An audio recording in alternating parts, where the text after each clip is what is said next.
knows the issue better than anyone else. Turner, twice an Obama delegate, endorsed by nurses, firefighters, labor unions, Bernie Sanders, and Democratic officials across the district.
Good morning, Maurice.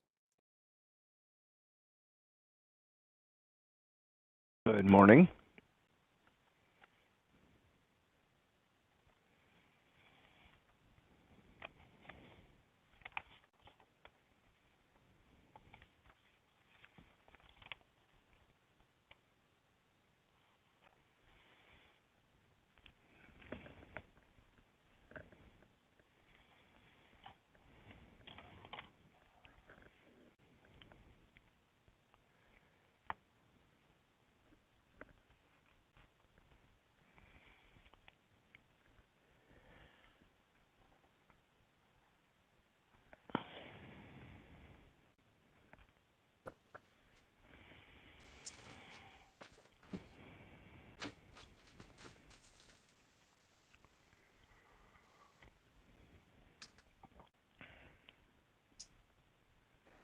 Good morning, folks. So, looks like we have at least 3 of us, so we can start right at 9:30. Sounds good.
Looks like we have all 4 board members today.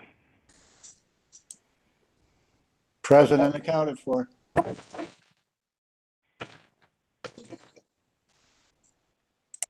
Ms. Barnes, accountable.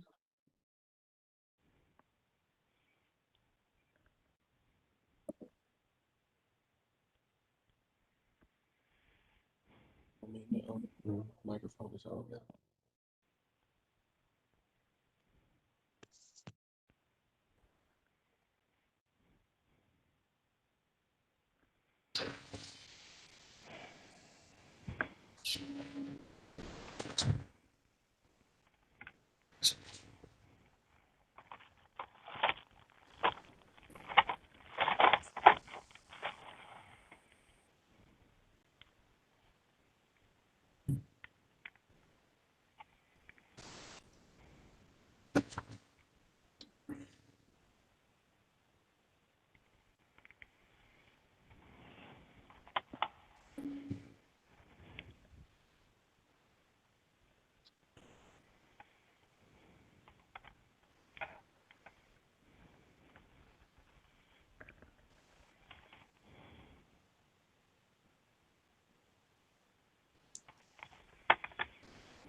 Okay, Liz, it's 9:30. We can start.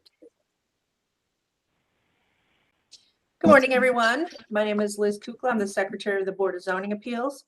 I'm going to read the preamble for you this morning. Maurice, if you could change the slide.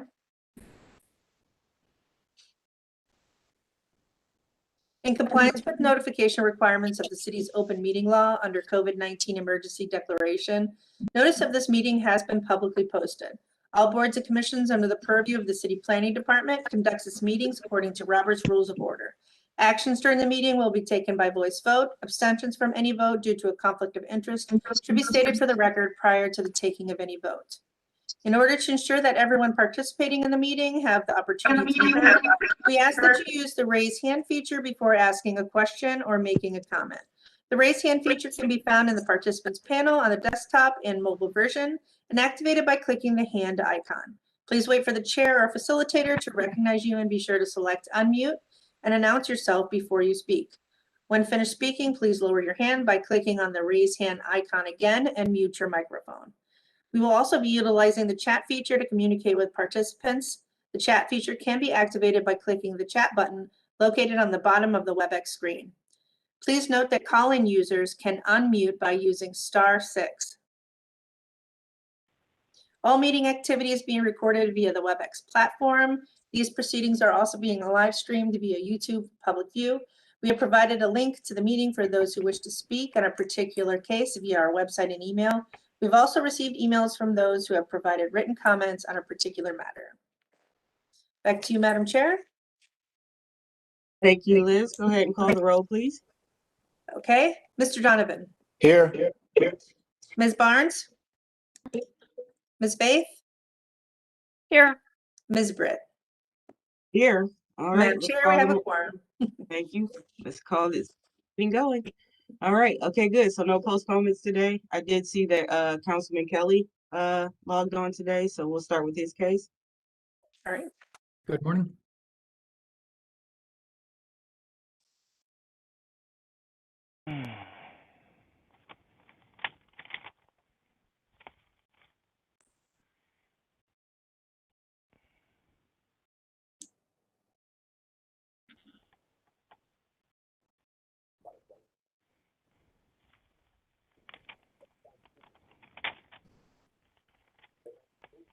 You're muted, Alana. Boy, I read all that and no one heard. So sorry. So sorry. So we'll begin with calendar number 21-1114 at 4106 Pearl Road. Mahil Saeed, owner, proposes to erect a 2,200 square foot bank building and a 15-space parking lot in a G2 local retail district, business district, and an urban form overlay district. The owner appeals for relief from the strict application of the Cleveland Codified Ordinances as stated in the agenda and the public record. Thank you, Ms. Faith. Mr. Donovan, can you swear everyone in, please? Yes, anyone who wishes to provide testimony to this case, kindly raise your right hand. I'm going to spell out a statement. I'm looking for a response of I do with your name. Do you swear or affirm that the testimony you're about to give is the whole truth and nothing but the truth? I do. I do. Your name? Kevin Kelly. Okay. Anyone Lucas else? Reed. Tony Coyne? Jeff Castle. Okay.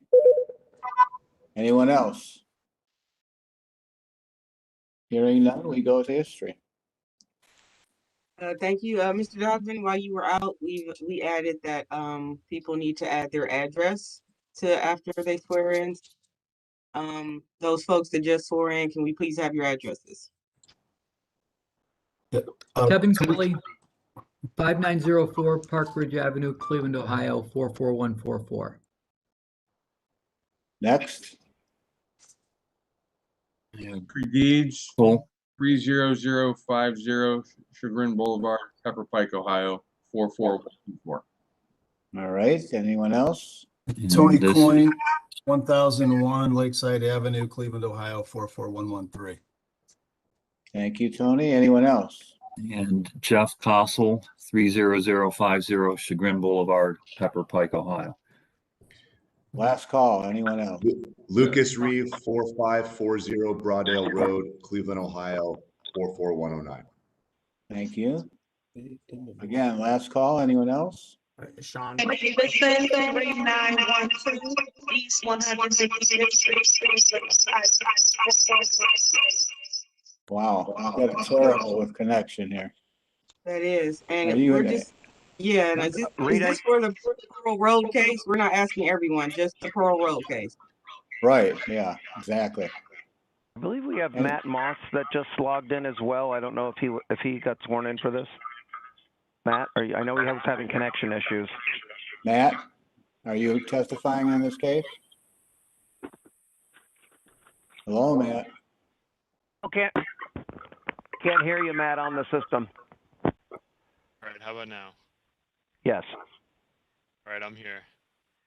Are you testifying on this case? I am. Just tell us what you represent. My name is Matt Moss. I am with the City Planning Commission. Thank you. I think we have them all now. Thank you. On to history, I'm sorry, on to a legal standard, Wagner. Unmute. Thank you, Madam Chair, members of the board. Appellant is requesting area variances from the pedestrian entrance, access driveway, maximum number of off-street parking spaces, screening, and landscaping requirements of the zoning code. To obtain the area variances, appellant must prove that denying the request will create a practical difficulty not generally shared by other land or buildings in the same district, will deprive the appellant of substantial property rights, and that granting the variances will not be contrary to the purpose and intent of the zoning code. Please note that section 34804F2B states that the board may grant a variance to increase the maximum number of parking spaces where the applicant has shown a good faith effort to first utilize district parking, on-street parking, and or secured shared use agreements with adjacent property owners, or has agreed to make its parking lot available for shared parking with neighboring businesses. Actually, I did skip the history. Sorry about that, Larry. I'm having a case on Mondays. So go ahead, Ms. Kukla. Thank you. The property was originally zoned general retail in 1929. In 2016, it was changed to the local retail business district. I did not get the date on the urban form overlay district. Perhaps Matt Moss could give us that date. In the records room, I found that a use for a muffler shop was established in 1975. And then I did find that there are variances on file in, variance cases in calendar 10-091. A request was made to establish motor vehicle repair garage, but that case was withdrawn. In calendar 11-070, again, the appellant applied to establish motor vehicle repair, and that case was withdrawn. And then later in that same year, in calendar 11-190, a variance was granted to establish use as a motor vehicle minor repair garage. And then in the more recent history in our Acela system, in 2012, a permit was issued for alterations to change use to that minor vehicle repair. And that's all that I have, Madam Chair. Thank you, Ms. Gupta. Maurice, can we have a summary of the variances, please? Sure. So we have quite a few variances, and we're not used to seeing most of these because this is from the urban form overlay district, so we don't get a lot of these. We are looking at the fact that a pedestrian entrance is required on the secondary street frontage. I'm getting a lot of feedback. Let's see, who? Yeah, if you're not speaking, please mute yourself. Thank you. Where was I? We also have that they have more parking than what is required, so they're exceeding, they cannot exceed by 120%. The parking access drive is not permitted on the principal street frontage. There is no 3-foot landscape strip, which is required. None is provided. And those are basically the variances that we're looking at. Thank you, Maurice. So who's going to be the spokesperson for this case?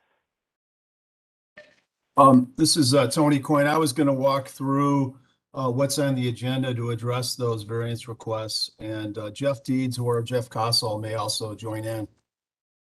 Okay, go ahead. So the first, and I'll summarize these. The first item regarding the pedestrian entranceway on the secondary street.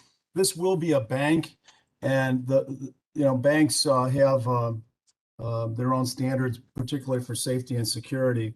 But this side would be the third entrance to the lobby of the bank. It's also in a tight location where there's a bit of a grade change, so it would be difficult to put in a doorway in that location. As you can see, it's just off the south side of the bank building, and it would likely not be easy to install it as an ADA accessible entryway. The entryway on the front of the building is compliant with the urban overlay. And of course, there's a secondary entrance to the rear of the building from the parking area, which also accommodates handicap parking. So that's the basis for that initial request. The second issue regarding parking, and again, under your code, it's a good faith effort for compliance. Where this is a little bit unique, under the code, it would only accommodate 6 parking spaces. This bank would likely have 3 or 4 employees, therefore it would leave little or no parking spaces for customers if it were formally complied with under the technical requirements of the code. In addition, and I'll talk about this in a second, there's been a request to have the property to the north have a shared parking and possible access. And the Wisconsin companies that are developing the property, they've agreed to use their best efforts to do that. In fact, as you can see on the, this is the technically the code compliance site plan, though I might add. They are designing it so that future connection could take place. So that's the reason for that request.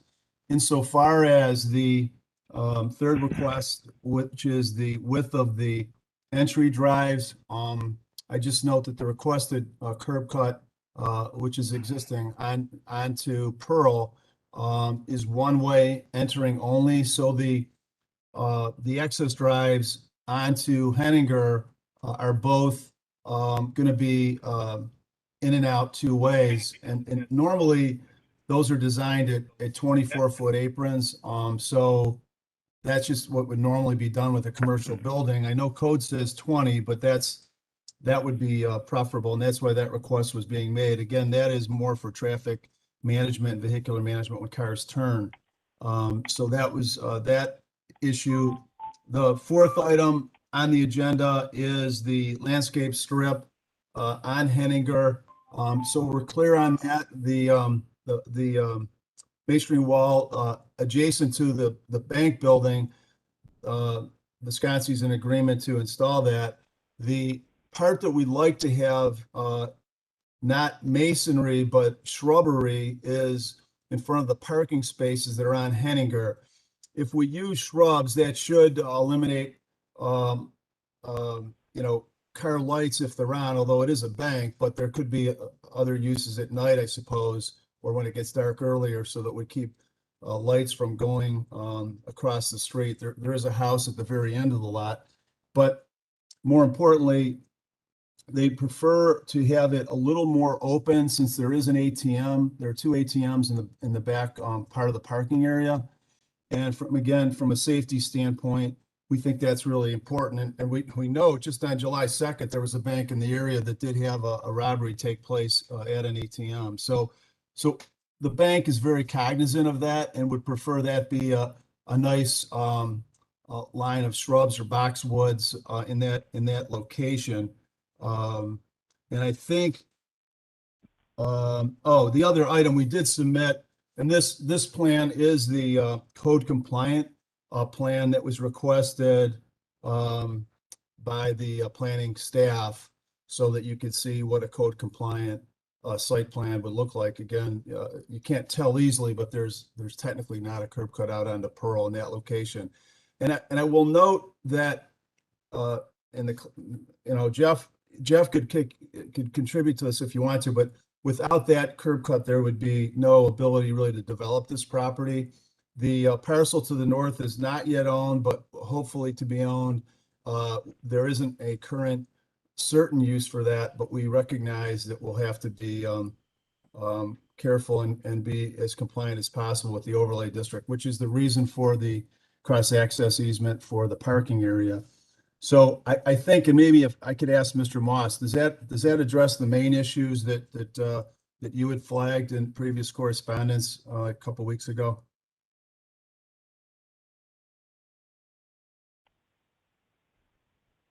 Yeah, Madam Chair, would you like me to speak to what Mr. Coyne just covered? Yes, go ahead, Matt. All right, thank you. This is Matt Moss with the Planning Commission. Just to provide some additional context, this project did go through an extensive design review process because it's located, not only is it new construction, but it's located in a designated design review district. So this general plan and the elevations, the new building, were approved by the Planning Commission. And we're working out the final details here, as you can see, as they relate to the zoning code itself. So I think I want to thank the project team and Mr. Coyne for this overview and providing this plan. I think it makes it really clear what the code is requiring and how we're working to accommodate that in this specific location. I think the issues as responded to by Mr. Coyne are comprehensive and really cover, I think, what staff's concerns are and how this project relates to the code requirements. I would say that from my perspective, the most important items are the easement for access to the north. The urban overlay does not permit curb cuts on the primary frontage when there is a secondary frontage, and the goal of that is to preserve walkability of primary streets. And the reason why we mapped this as part of the rezoning was to preserve and then continue to enhance the walkability that Old Brooklyn has, especially along Pearl Road. And I think that the curb cut through the design review process, the curb cut on Pearl, we agreed to through design review with the team as a way to, along with an access easement on the rear of the property from Henninger to the property to the north, because that property is not being developed by this developer. And if it were developed separately, they would require a curb cut, essentially another curb cut on Pearl. So we made the decision to support a curb cut on Pearl here, a single curb cut, one-way access in order to create the potential for future development to the north that wouldn't need any curb cuts on Pearl. So that seemed to be the best outcome in terms of reducing the vehicular access that's across Pearl. Because if you look at the current conditions, there are quite a few curb cuts currently. So we're trying to reduce that. So I think that we're supportive of that variance. I think as long as the developer is willing and committing to work with us to make sure that however the property to the north develops, that you can see here at the lower right of this aerial image, they can have access from Henninger for vehicles if they need it as a part of that development. So that's totally sufficient. I think the screening requirements and the compromise mentioned can work. I think we'll want to just verify the design of that prior to as a condition of the variance approval.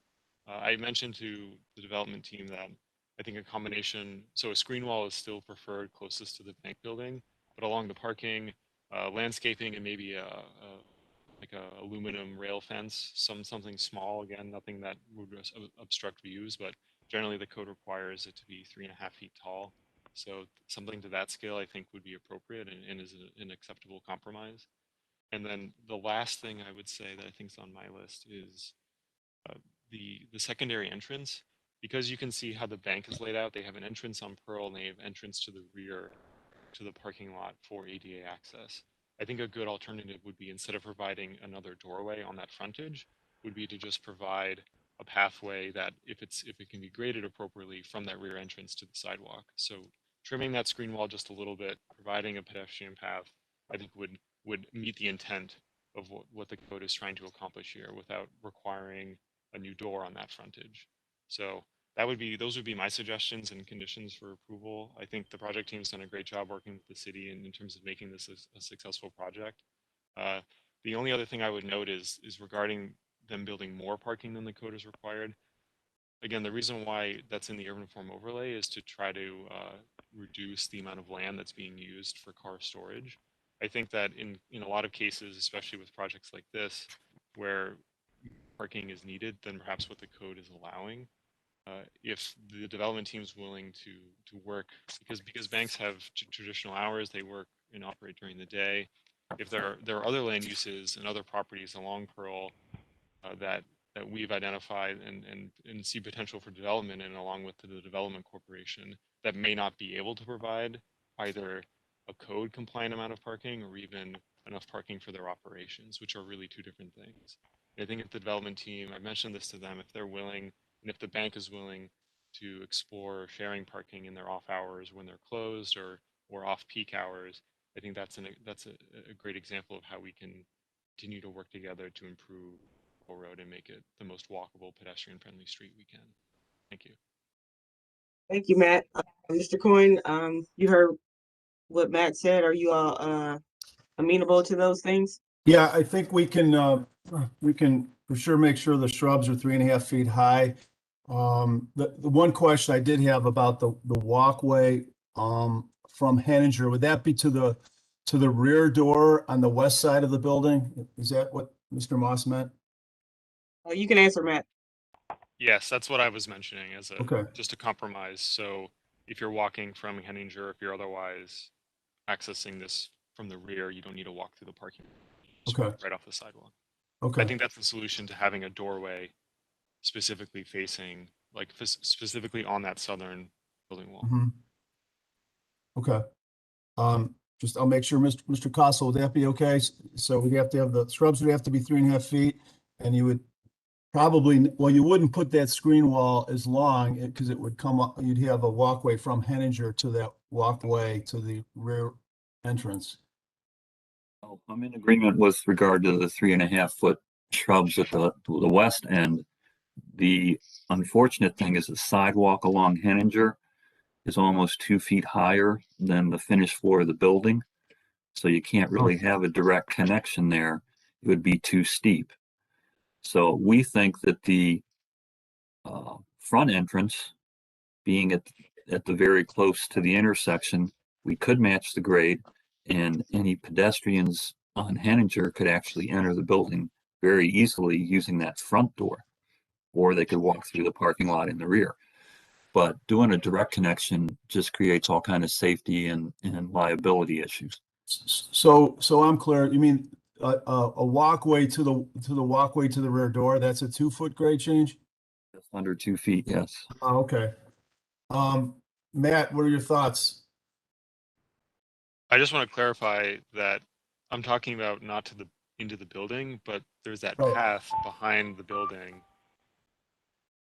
I guess I still don't understand why a sidewalk, like a concrete Yeah. walkway to, not to that door, but to that already planned in path is infeasible. Yeah, I want to make sure we're clear on that too. Jeff, he wasn't saying a new entryway to the side of the building. It was just the, okay. Correct, I follow. Yeah, unfortunately, that building's only 5 feet away, and coming up almost 2 feet and 5 feet is way too steep. So, I mean, if they were at grade, I'd be all for it. But unfortunately, the existing Henninger grade's much higher than our finished floor, which we can't raise because we have to connect to the sidewalk on Pearl. So it's not that we could adjust our design. Would a step make sense? Liability concerns again, but we feel that the front entrance addresses the pedestrian friendly aspect of it. Okay. And, you know, I know this isn't a legal reason, but you'd end up with kids on skateboards trying to go down those steps or ramp if it were that, and hitting our customers entering and exiting the building. So I understand Matt's desire for the connectability there, but I'm not sure it can work safely given all the other conditions. Matt, I mean, I guess like it's not necessarily my preference that I'm advocating for here. It's the intent of the code. Right. And I mean, I guess it's up to the board to decide if concerns about uses that might be incompatible with the bank, like if there are people on skateboards doing whatever, or anything else speculative. I think it's up for you all to decide whether that's not appropriate. I don't think it doesn't need to be ADA compliant, since they have ADA compliance through the parking lot. So there could be a step there if there are grade issues. It's not something that, it doesn't seem to me like it's an infeasible accommodation, but that's my opinion. Okay. Hey, Tony, this is Jeff Deeds speaking. Yes. Could Jeff Kossel, this question to you, could we install a sidewalk along that curb line that comes in? So it'd be like an L-shaped sidewalk? Yes, we could. It would still be too steep to be ADA compliant, but it would be preferred versus a step. okay. I believe Matt did. It's a lot of feedback.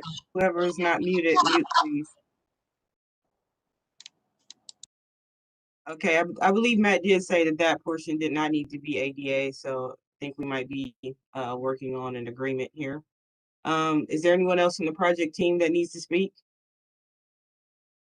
I think we're good with all of our explanation on the practical difficulties related to the site issues. And obviously, I think we explained the parking. And I think we're in pretty much agreement. And as Mr. Moss said too, this went through some design review and was pretty well received. So. Yeah, I just want to add briefly that I think if they wanted to route this like a pathway along the parking lot entrance, I just think the goal is to have an entrance from the street that is pedestrian dedicated, that's separate from parking lot. So if there's if that's the preferred route that alleviates the development team's concerns, that's also acceptable from my perspective. That if we can go steeper than ADA requirements, then we could accommodate that. Yeah, I think that as long as that's not an issue for building and housing, I'm not an expert on the ADA requirements, but I think if you're already providing it in 2 locations, it should be fine. Would it be okay to request approval of these variances and the exceptions under the urban form overlay?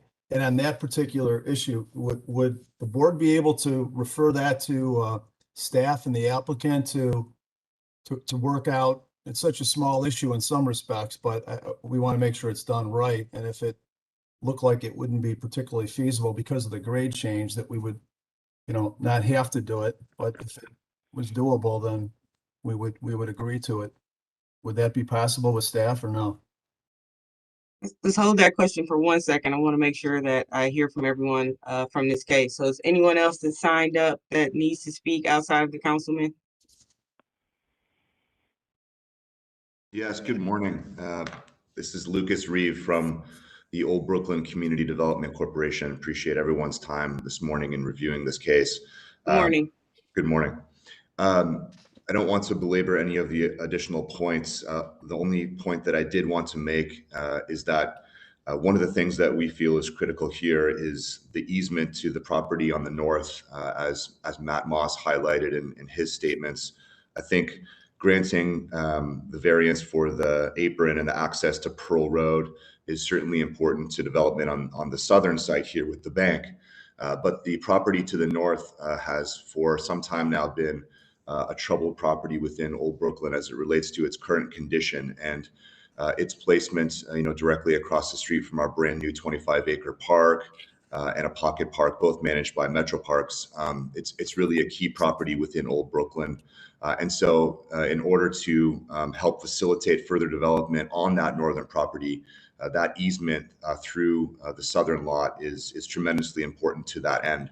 And so I think as part of approvals this morning, it would be good to ensure that the approval of these variances is based on the condition that the easement is granted to that northern lot, so that whether it's developed by the applicant group or a future group, that development is possible in the future.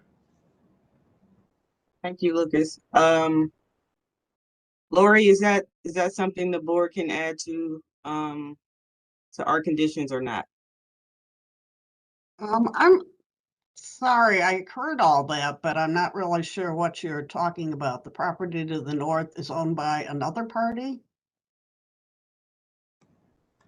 It is not. It is owned currently by the same party.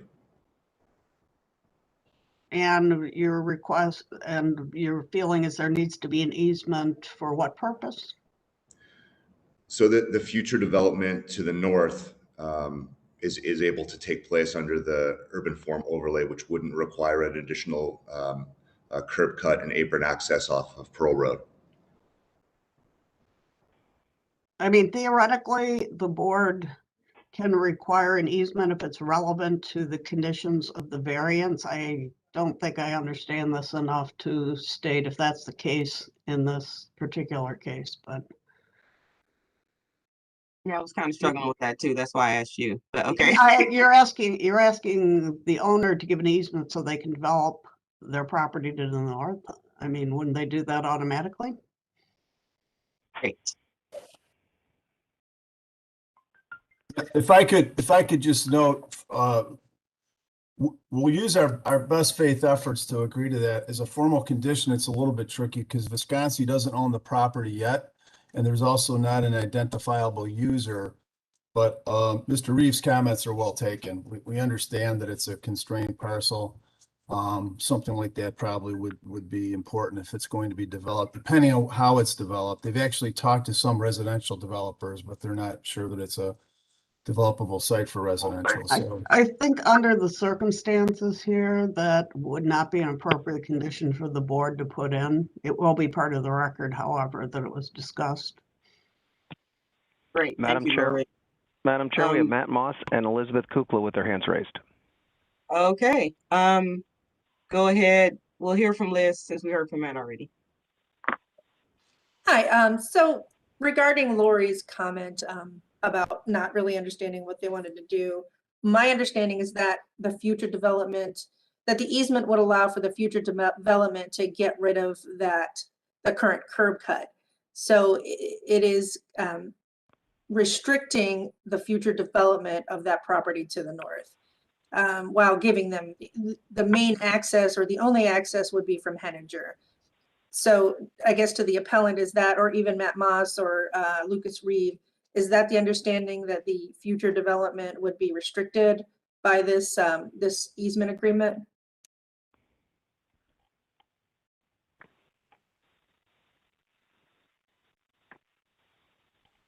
Not all at once. Matt, we can't hear you. Oh, sorry, I was muted. Madam Chair, I think I can answer that question. Great, go ahead. So the way this property to the south is currently laid out, the property to the north that you see that has that drive-through restaurant structure on it is right now is actually L-shaped. It is a parcel that fronts Pearl and also fronts Henninger. As a part of this development, the portion of the property that fronts Henninger is being split and consolidated with parcels to the south that constitute the current auto garage, which will be torn down and redeveloped as this bank. That whole process splits off the northern parcel from Henninger. So under our code, in order the property to the north, if it were redeveloped once these properties are split and reconsolidated, would be permitted to have a curb cut on Pearl. But what we've done in partnership with the councilman and the CDC through the rezoning is one of the things we're trying to do is to limit or eliminate as many curb cuts on Pearl as possible. And that's because we want Pearl, especially this section of Pearl near Brighton Park, near the zoo, to be as pedestrian friendly as possible. So that's the reason why we've been asking the developer for this easement. In the beginning of this project, it was my understanding that they were considering developing it. It's just, there's not enough information. That's not something that's moving forward, my understanding right now, which is fine. But that's why we've made this request, because if the goal is to consolidate this land and create a parcel to the north that only has vehicular access available to it from Pearl without an easement, that's the origin of that request. And it's not that it would be the only access from Pearl Road or from Henninger. It would be, we want the vehicular access to be from Henninger and the pedestrian access to be from Pearl. Great, thank you. I think we understand that part. We're just kind of struggling with if we can make that a condition for future development if we approve this case today. So we'll put that in the parking lot for right now, and then we'll hear from the councilman. Thank you very much. I appreciate all of the thought that's gone into this. I appreciate our attempts to reach a compromise or something that will get this project done, comport with the zoning code, the zoning overlay. But my thought is, let's just figure this out. Let's get this done. This is a critical project for the neighborhood. Somebody described the site as challenged. That's an understatement. The site is terrible. And it's right by the zoo. It's an embarrassment. And we need to put a nice, vibrant, new looking building here. And we have a developer with a reputation that we can rely on to follow through and do what's right. We have a plan that fits the need of a neighborhood in terms of having a retail bank. So, I appreciate what everyone's doing, but bottom line is, however we need to figure this out, let's figure this out, because this is critical that this happen. It's critical that we allow construction to begin as soon as possible. Thank you. Thank you, Councilman. So I believe that means he's approving this case. Board members, any questions, comments, chime in here? I have no questions, Madam Chair. The only question or concern I have is whether it's in our legal purview to put the easement in on a piece of property that isn't owned by the developer yet. Right, that's the only sticking point there. I agree. Once again, I think that's an issue that would be most appropriately determined at the time the second property is developed as part of any approval process. Then I do not think it would be, and given that they're not in the same ownership, I do not think it would be appropriate for the board at this time to require an easement be given to the property in the north that's owned by another party. It just doesn't relate to this case and the variances before this board. Thank you, Lori. So with that being said, if there's no other questions, I'll entertain a motion.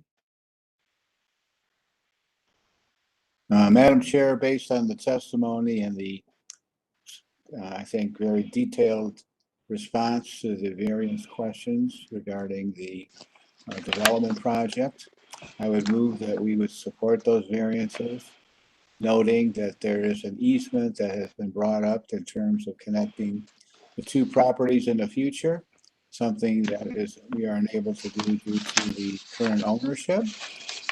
However, to be noted in this approval process so that it becomes still an active ingredient, if you will, on the development of the parcels. Have a second? Second. Thank you. Call the roll, Ms. Kukla. Madam Chair, I'm not sure if I heard Mr. Donovan mention the new landscaping. The was it 3.5 feet high shrubs or wall? Is that something we want to put into the resolution? And also, are we going to wait for a revised plan showing that? I believe we should put the shrub height in there and request a new plan before we can ratify. Yeah, any changes to the original plan that have been detailed through this interaction, if you will, should be reflected in a new plan so that we can spell out those variances, a la the shrub height, et cetera, that you mentioned now. Thank you. We had a motion and a second. Second. All righty. Kukla. Thank you, Madam Chair. The other issue is are we going to make the access from Henninger to that pedestrian entrance an issue in the resolution as well?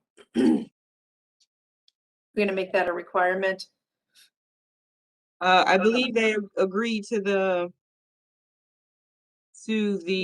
steeper step, although it's not ADA, but that will be reviewed by Building and Housing. So if something comes up, at that point, they'll have to work with Building and Housing on that. So we would add part of in the resolution that pedestrian access will be made from Henninger, regardless of how the configuration works out. Does that sound all right? Correct. Okay. Ms. Barnes?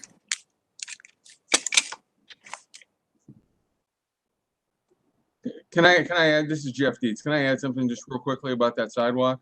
I thought Mr. Dees, we're in a motion and we're getting votes right now, so please hold. Sorry. Ms. Barnes, I did not hear you. Barnes, yes. Ms. Faith? Yes. Mr. Donovan? Yes. Ms. Britt? Yes. Calendar 21-114 is granted conditionally. Did you want to take additional comments, Madam Chair? Yes, if Mr. Dees has something else to say.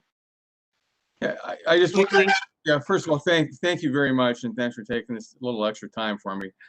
I thought what we had agreed to on the sidewalk, I just want to make certain that everyone was clear, was to kind of follow that curb line that goes in, as long as it's acceptable from an ADA perspective. And if it does not have to be ADA acceptable, then that's okay. Yes, that's why once you put it on the plan and submit it to Building and Housing, you'll find out if that needs to be ADA back there or not. Okay. All right. Thank you. Thank you. So again, this case 21-114 is granted conditionally pending that revised drawing showing the conditions that were stated. Once we receive those revised drawings, we will ratify the case and send you a letter. Thank you. Okay. Yeah, we'll start back at the beginning. Okay. Excellent. Moving back to calendar number 21-109 at 3912 East 155th Street. Rita and Jesse Davidson, owners, propose to establish use as a residential facility for 6 occupants in an A1 one-family residential district. The owner appeals for relief from the strict application of the Cleveland Codified Ordinances as stated in the agenda and the public record. Thank you. Mr. Donovan? Everyone who is going to give testimony to this case, kindly raise your right hand. I will make a statement. I'm looking for a response of I do with your name and address. Do you swear or affirm that the testimony you're about to give is the whole truth and nothing but the truth? I do. Rita Davidson, 3912 East 155th Street, Cleveland, Ohio, 44128. Thank you. Next, anyone else? No one? Last call. It appears we have one witness. Okay. Oh, okay. Moving on. We take the history. Thank you, Madam Chair. There's been no change in the zoning since 1929.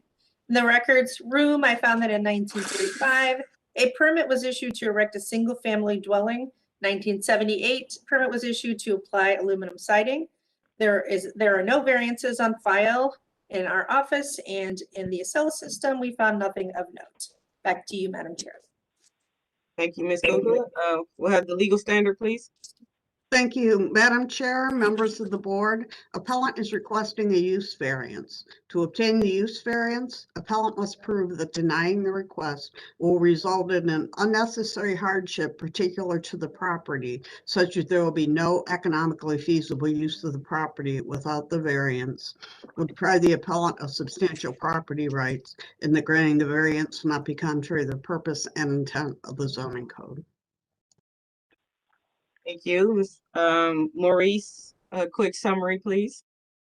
Sure. On this one, we're looking at a proposed residential facility.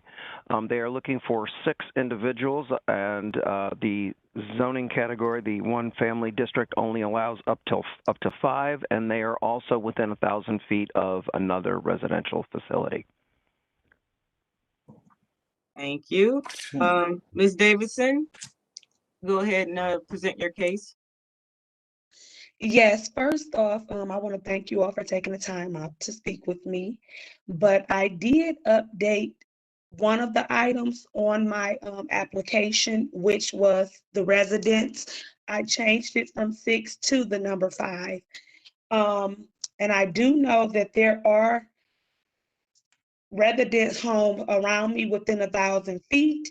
And from what I've come to realize and find out was that it was only supposed to be 1 facility in the area, period, and 2 was allowed. So I don't think that the home that I'm seeking to open up for these people will be an issue, because it will be ran properly. It will create stability, structure, and also employment, as long as it's ran properly. So that's just my case. The owner of the property, Jesse Davidson, which is my husband, he won't have anything to do with this.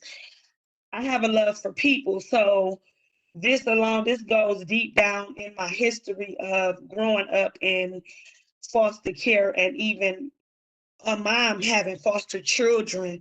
So I just have a love to help people. So I don't think it'll be a problem with another home being within 1,000 feet.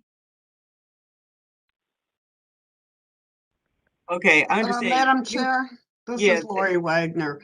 Okay. If the applicant is only asking for permission to have 5 people, then the legal standard is totally different. I was just going to ask you. Yes, Okay. exactly. The standard then would just be for the area variance to allow a home within 1,000 feet of actually what looks like 2 other homes. Yep. And the standard there is to obtain that the appellant must prove that the denying the request will create a practical difficulty not generally shared by other land or buildings in the same district, will deprive the appellant of substantial property rights, and that granting the variances will not be contrary to the purpose and intent of the zoning code. And I would ask that any motion the board makes, whether it's to grant or deny or whatever, would make it clear that the applicant request is for a 5-person home, not a 6-person home.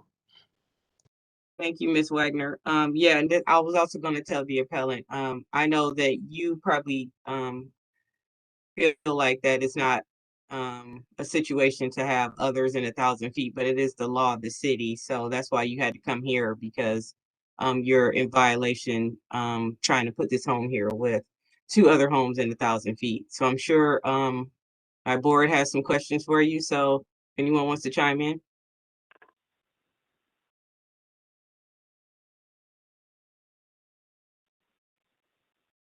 Hello? Madam Chair, sorry for the delay in unmuting myself. Oh, no problem. Typically we ask appellants for these types of homes, where how they're going to acquire the residence, the gender of the residents, if there's going to be staff on hand, if there's going to be medication dispensed, if there's going to be someone on staff 24 hours. Those are the typical questions we ask in these types of residential housing situations. Correct. Ms. Davidson, you heard my board member ask certain questions.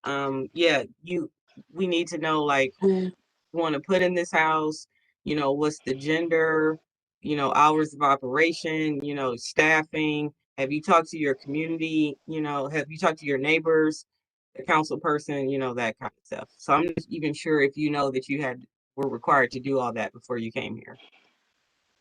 Well, I did speak with my neighbors about it. And it is going to be staff in the home, and the home hours are going to be from 6 a.m. to 11 p.m. And also, I didn't talk to the councilman about it, but it is in the works. I do know to do that, but it hasn't been anything held where I can go to a meeting and speak with my councilman, but I have spoken with the neighbors. Ms. Kukla, did we get any kind of correspondence from neighbors or the councilman at all on this? No, I haven't received anything from either. Yeah. Okay. Sorry, Ms. Davidson, go ahead. Madam Chair, looks like Lori's got her hand raised. Ms. Wagner?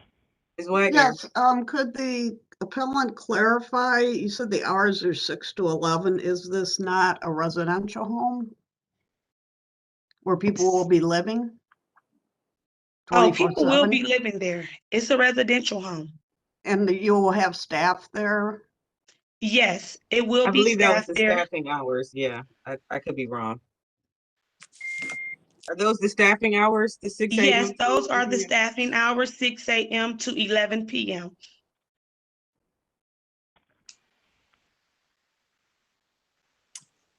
Madam Chair, it appears to me that we need some due diligence on this case, as we always ask for.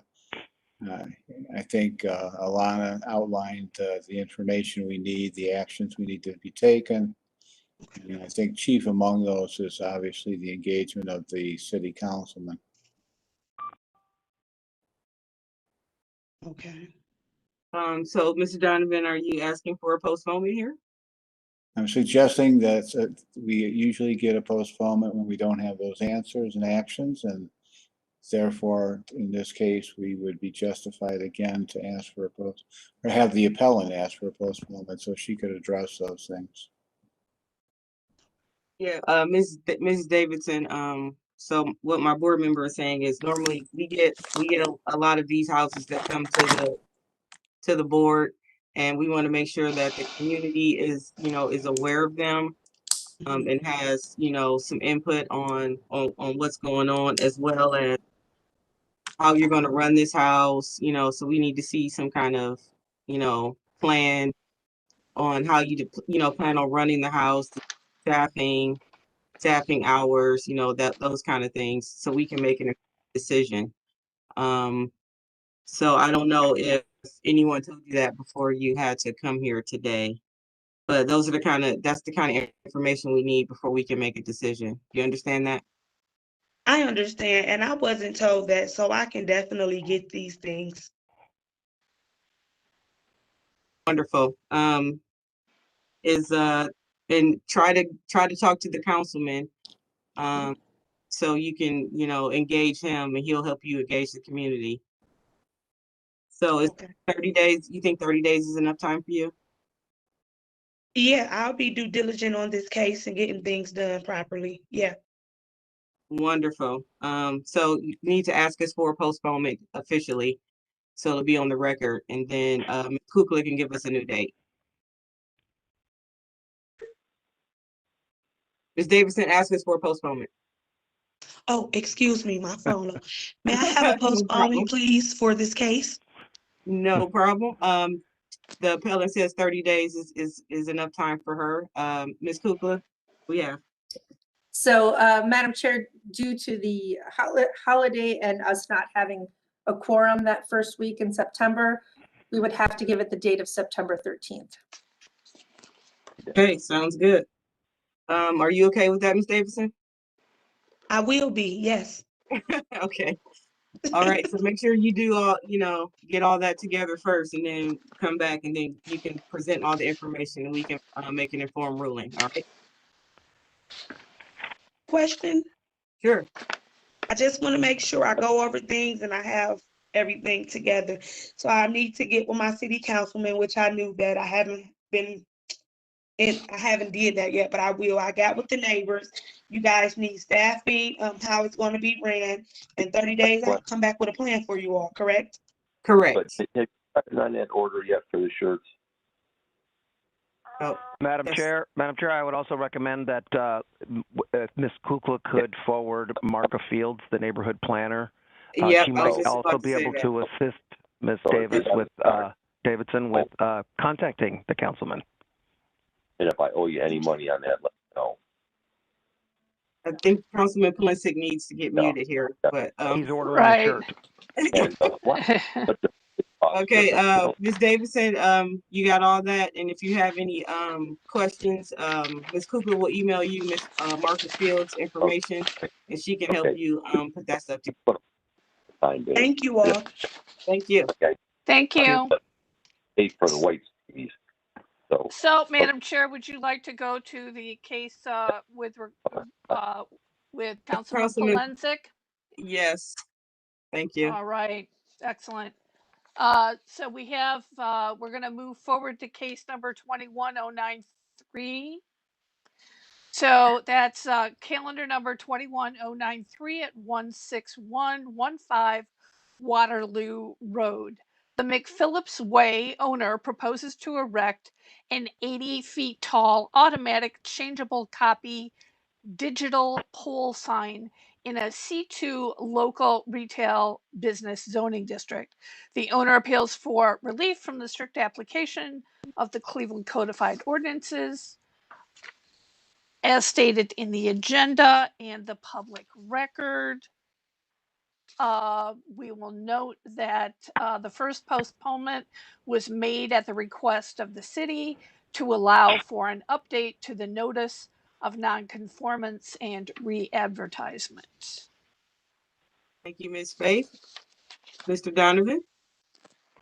Yes. Well, all parties that are going to give testimony to this case, kindly raise your right hand. I'm going to read a statement. The response I'm looking for is I do with your name and address.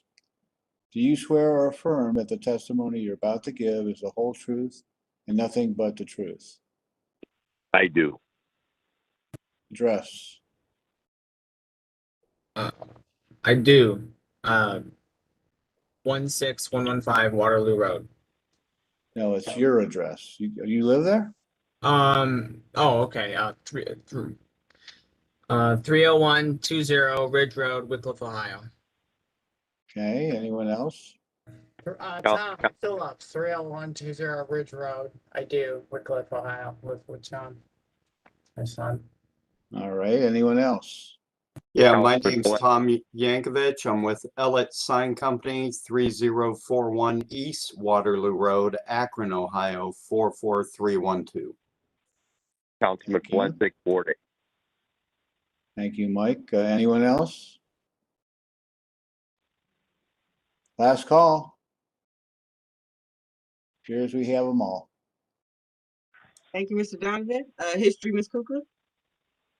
Madam Chair, we had extensive testimony at the last I was hearing. just about, I couldn't remember if we had that or not. Okay.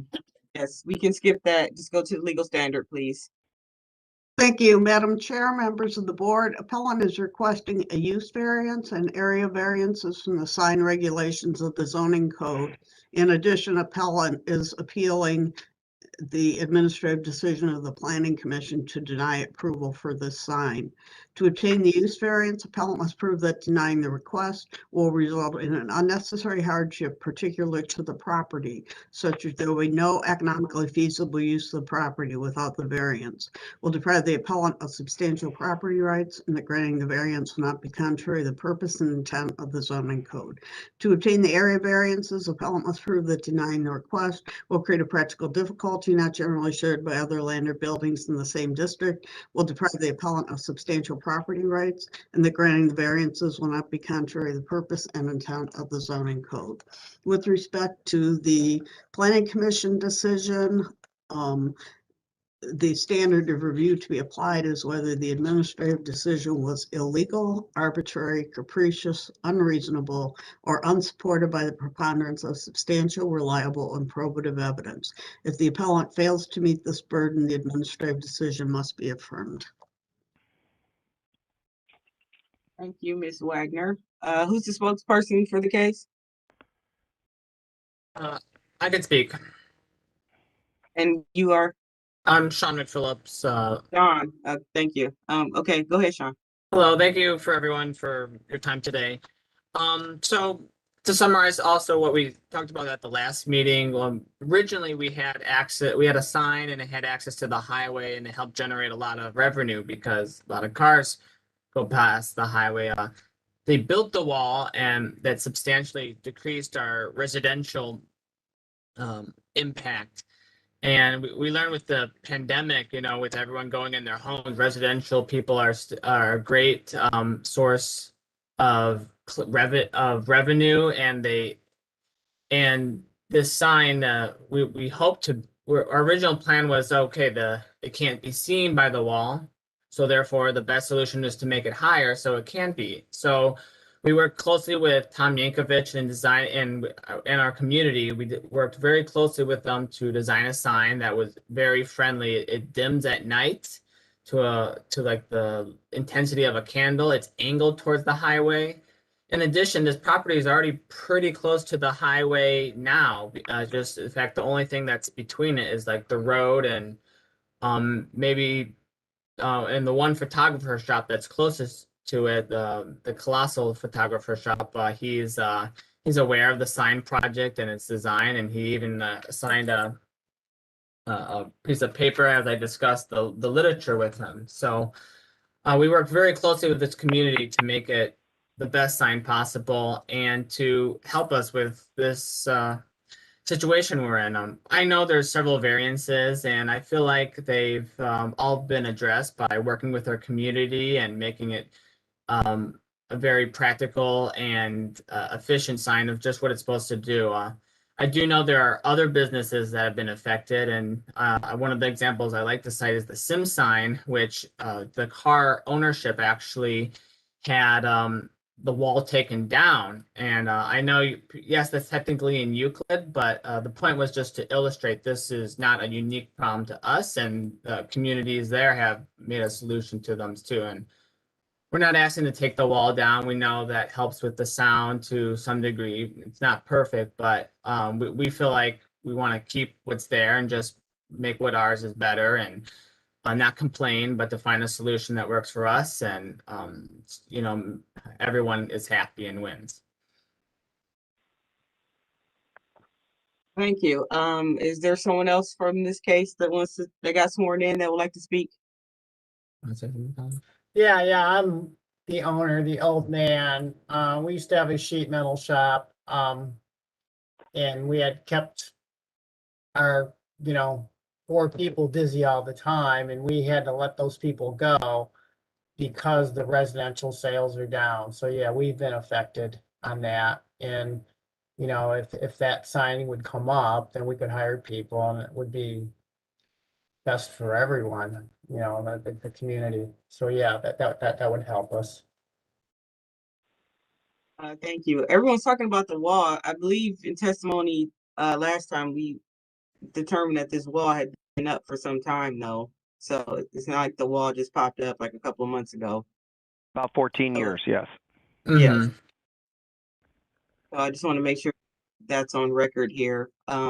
Is there anyone else that was sworn in that would like to speak before I go to the councilman?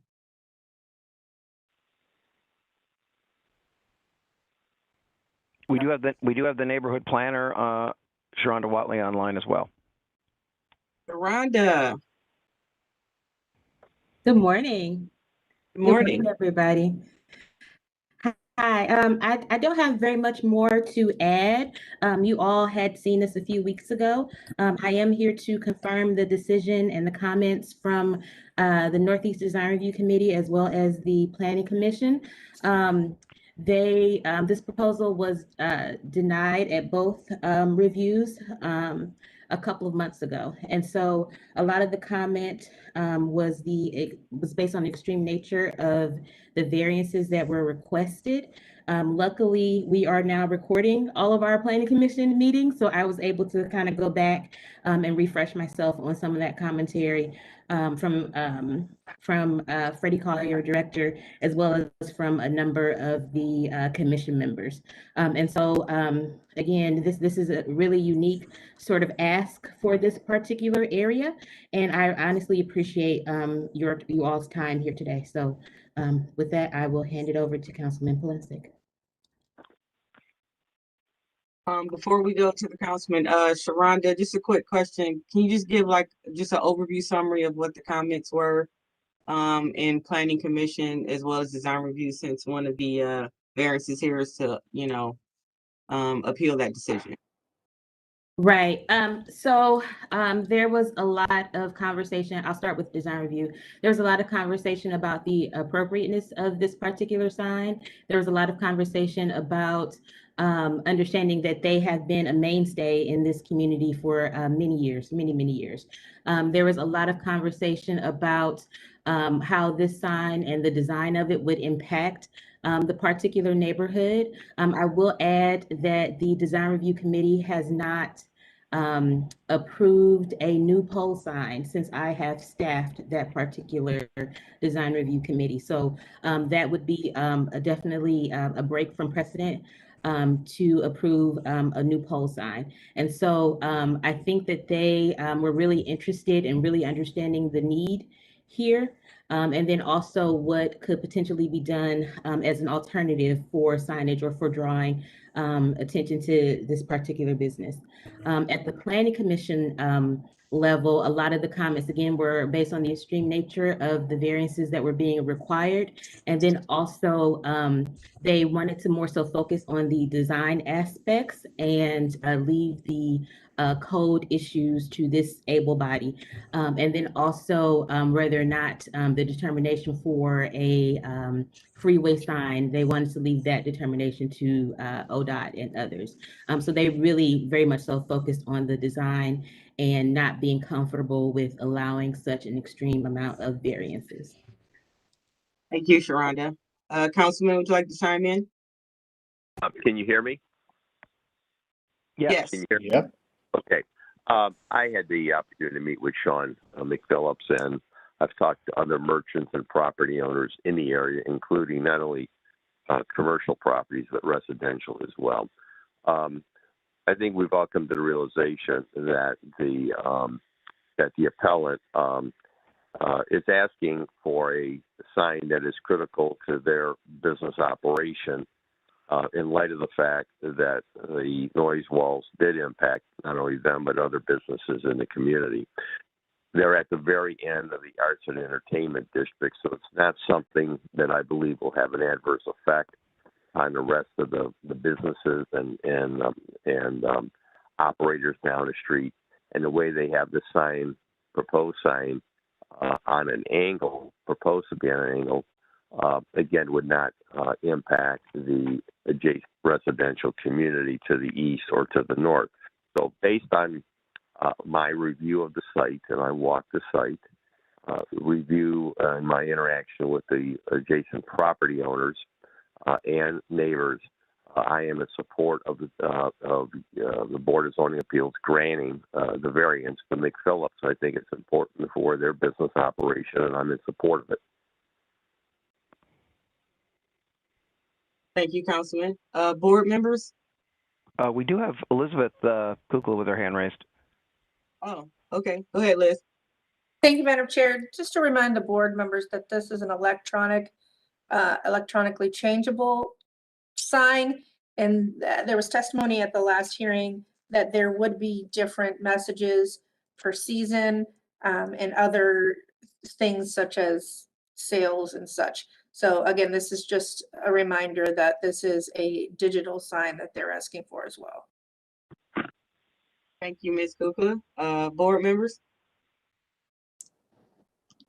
Would the appellant, if the sign was erected, would it include advertising or messages from other industries, businesses, etc., beyond the appellant's business?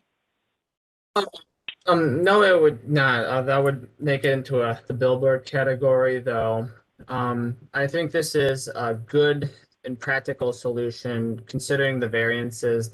I mean, maybe when the first proposed building a $1 million wall, that seemed like an extreme solution, but sometimes it's not extreme. It's just the best fit. So we've explored many options, and we feel like this is the best fit that helps that takes into account everyone's concerns and makes everyone happy.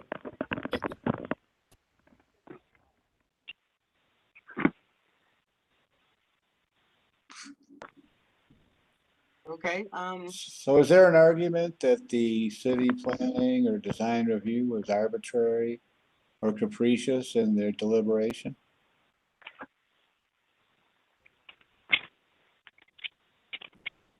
I believe one of these is an appeal of the decision from city planning, correct? That's correct. Right, and our standard was the body arbitrary or capricious, or was there, I guess, resolution not supported by the facts? And I mean, I think that's the first hurdle we have to cross before we then say, okay, let's now listen to see about the variance. Lori, am I right on that, or? That would be correct. Madam Chair, this is Liz. I did Go ahead, Liz. receive an email appeal statement late last night. And so we weren't able to get it into the PowerPoint. I did send it to Maurice this morning. I'm not sure if he was able to amend it. So perhaps the appellant could read it. I could read it as well if the appellant didn't want to. But yeah, we would like the appellant to speak to his statement regarding that appeal. Yeah, of course. I believe from my understanding of the Board of Zoning Appeal Commission, they were simply aware of the variances, and because there were variances, they thought it was more appropriate that the Board of Zoning Appeals made a decision based on whether to make to allow the sign to go forward. So I can pull up my statement, but it's essentially along those lines, and I agree that would be appropriate as the governing body. You guys, I feel like, have the most information and input and expertise to make that decision. Madam Chair, I did listen to the recording this morning to verify what happened, and I will state that Lillian Curry, one of the commissioners, made comments that she thought that she asked about the age of the wall and the fact that it was that's been there for 14 years was something to be considered, that this is not a new situation. And she also made the comment that this is such an extreme variance that they felt that they were not comfortable granting such an extreme variance, not just a variance, but that it was such an extreme variance. Commissioner August Fluker also agreed with Lillian Curry and thought that there must be some other better solution than this. And he also agreed that because of the extreme variances, he was not comfortable passing this and wanted the Board of Zoning Appeals to look at it. Director Collier also weighed in and had the same opinion. So it's I don't think they were arbitrary or capricious or not supported by the preponderance of the evidence. They felt that it was too extreme for them to pass. Thank you. Mr. Donovan, does that answer your question there? I think it does, yeah. Although there seems to be still a little bit of a mixed message there, in that somehow or another they did vote. They did vote to deny, and so coming to us to say that somebody wants to challenge that decision is well within our realm. However, it's based upon, again, is it arbitrary? Is it capricious? Is it unsubstantiated by the facts? I don't hear that there. I think they made their deliberation and made their decision, knowing that it could be brought to us, but also knowing that they did make a decision there and it wasn't arbitrary or capricious, at least in my mind. Thank you, Mr. Donovan. Any other board member want to weigh in on that? Madam Chair, I would say that I would agree with Mr. Donovan's assessment of what the Planning Commission voted on. Thank you. I see Ms. Kugel has her hand raised. Is that a previous hand raise or? That was a previous, sorry. Okay, no problem. Okay, well, we have the summary from what happened at Planning Commission. So I guess I'm gonna move to my board for a motion unless the appellant has anything else they would like to say. Yeah, I would like to say something. Again, like Mr. Plotzik said, we are at the end. I think if you guys are seeing what we're seeing, the only thing between the sign and us is the street and the wall. And again, I've been doing this since I'm 12. I've been doing this for 45 years. And again, we lost all our residential sales, and the sign we have now is, it's up a little. It was up so people could see on the freeway. This sign, yeah, it's above the variance. It's a little bit higher, but it will bring us back to where we originally had. And if we can do that, we'll be hiring more people, and it's we're going to be paying more taxes on more sales. And we have lost that in the last 14 years, and things have not been that good. Now we're trying to, get back to where we were originally. You see the red sign that's there. Yeah, we're raising it up just above the wall so we can do what, but we're not in anyone's view. We're again at the end of the art district. The only thing between us is the road and the wall, and all our neighbors are okay with that. And we'll be hiring more people to do some residential sales, which will help pay taxes and so forth. So, and I think the Planning Commission knew that you guys are higher up on the list and that you guys should make the final decision. So we're just asking you to help us so we can, employ some more people and do well for everyone. That's all we're asking. Okay, thank you.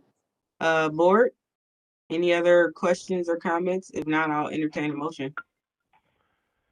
Ms. Kukla has her hand raised again. Thank you. This time it's not Okay, it's a real hand raise. Okay. So there's some language in the sign code that states that businesses are allowed to have a sign directed towards the freeway if they are a certain distance from the on, or I think it's the on or off ramp or interchange. So Mr. Riccardi, I believe, is on the line. If he could speak to that. I just thought the board should know that there are certain businesses are allowed to have signs that are directed towards the freeway, but you have to have a certain distance from an exit. And be in a certain zoning district.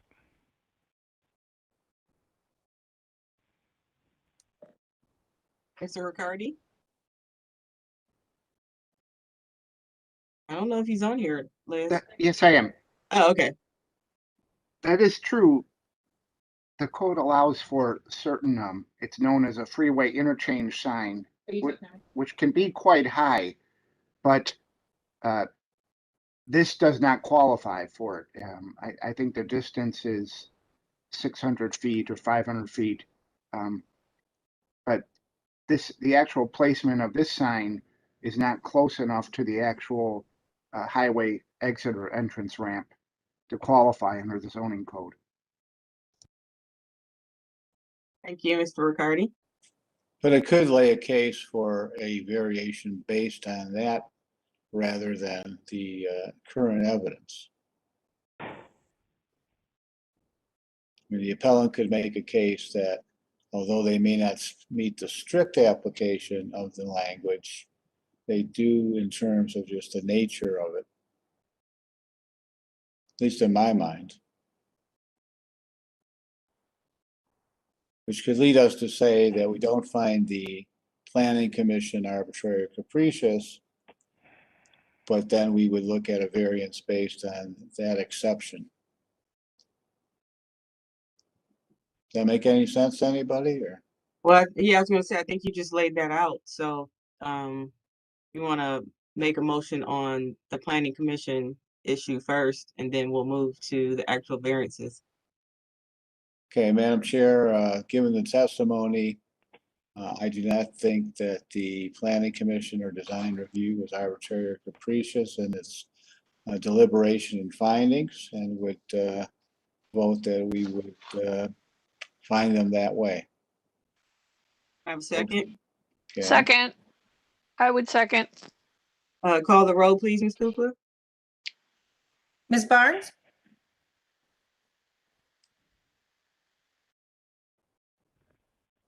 Ms. Barnes, I can hear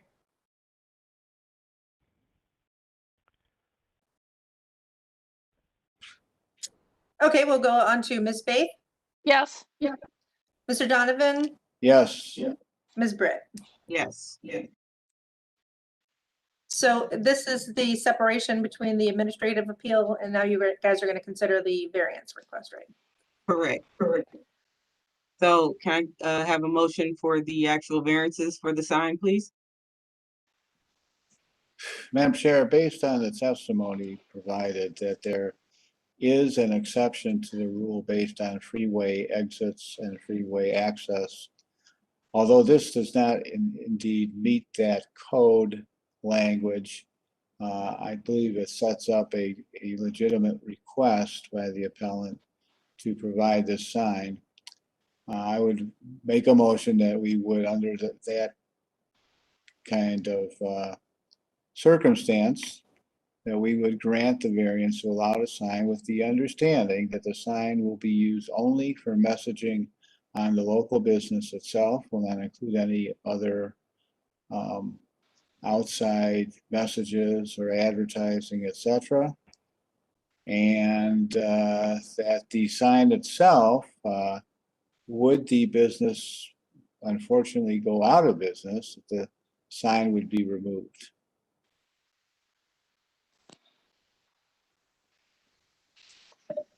Okay, is there a second? I'll second that. We do have Mr. Riccardi with his hand raised. Go ahead, Mr. Riccardi. I'm not exactly sure what you're doing procedurally, but if you're ruling that the city planning was not arbitrary and capricious and that their decision still holds, then it's not really relevant to the rest of the, as if this was a freeway interchange sign. It's just not close enough to be considered, because even in either case, the city planning commission approval is required because it's in a city planning district, and their decision has to be overruled in order for this sign to go up. Thank you. Ms. Wagner, is that the case? I was under the understanding that we were splitting it out, but if that's the case, and we have found that that would not be the way I would interpret the code. I think Mr. Riccardi has a stronger understanding of the code than I do, but based on other issues, for instance, that where the planning commission decision is reviewed, I think the board has the power to separately grant variances if it chooses. Even if they say the planning commission wasn't arbitrary and capricious, they could still grant variances for this sign. But, you know, once again, that's ultimately building and housing is going to have to make that determination. And we have Mr. Riccardi again with his hand raised. Mr. Riccardi? Well, I just don't see how it could be interpreted any differently. City planning approval is required for this sign. City planning denied it, and it seems as if you're upholding the city planning commission decision. So maybe I don't understand, but I don't see how the sign can go up with when their approval is required. It's been denied, it's been appealed, and their decision has been upheld. Was the issue of the freeway ramp discussed or presented during the request for the approval by city planning? The only thing that was discussed about a freeway sign is the fact that the Rick Case, or I think they've changed the dealership name, was in fact a freeway interchange sign, and even that sign is only 40 feet tall, and this sign is going to be 80 feet tall. And that is a completely legal sign. It's in an industrial district. It's within the distance of an entrance ramp. That is the only thing that was discussed about that. This case is, they're not even asking for a freeway ramp sign. Building and Housing did not adjudicate it that way. Well, yeah, because from our understanding from Mr. Riccardi is that doesn't qualify for that type of review because it's not close to a ramp or interchange. So the question here is, if we have upheld the city planning ruling, is there a avenue for us to then move forward to grant these variances? But if Mr. Riccardi is saying that if we do grant these variances, and then it still has to go to city planning and they say no, then they don't get them. So I felt like city planning commission kind of kicked this to us. So so we're kind of like in a quandary here. So Ms. Wagner, should we keep it separate, or just now that we have upheld the city planning's ruling that it's pretty much over? I don't know what to say. This sign code is very confusing, and I don't know what the standards that City Planning Commission was using to review the sign. I would think those standards were more geared towards the appearance of the sign rather than the size and the height. And I think it would be appropriate for the board to make a ruling on those variances. If the ruling is to allow the variances, then this is something staff is going to have to figure out later whether a permit can be issued. I don't know how we can decide it here and now. I don't have enough information. But since we've had the hearing and they've been here twice, it probably would be best if the board ruled on the variances. We have Mr. Riccardi and Sharonda Watley with their hands raised. Okay, we'll go to Sharonda first and then Mr. Riccardi. I just wanted to confirm very quickly that the Planning Commission did see a very full, robust presentation on the issues from zoning staff. Specifically, Shannon Leonard laid out all of the items that would be needed in terms of variance requests. And then also to the point of the design, the Planning Commission does have some ability to allow larger or smaller signs that is within their purview. So they did also look at the design as well as some of the variance issues. Thank you. Okay, Mr. Riccardi.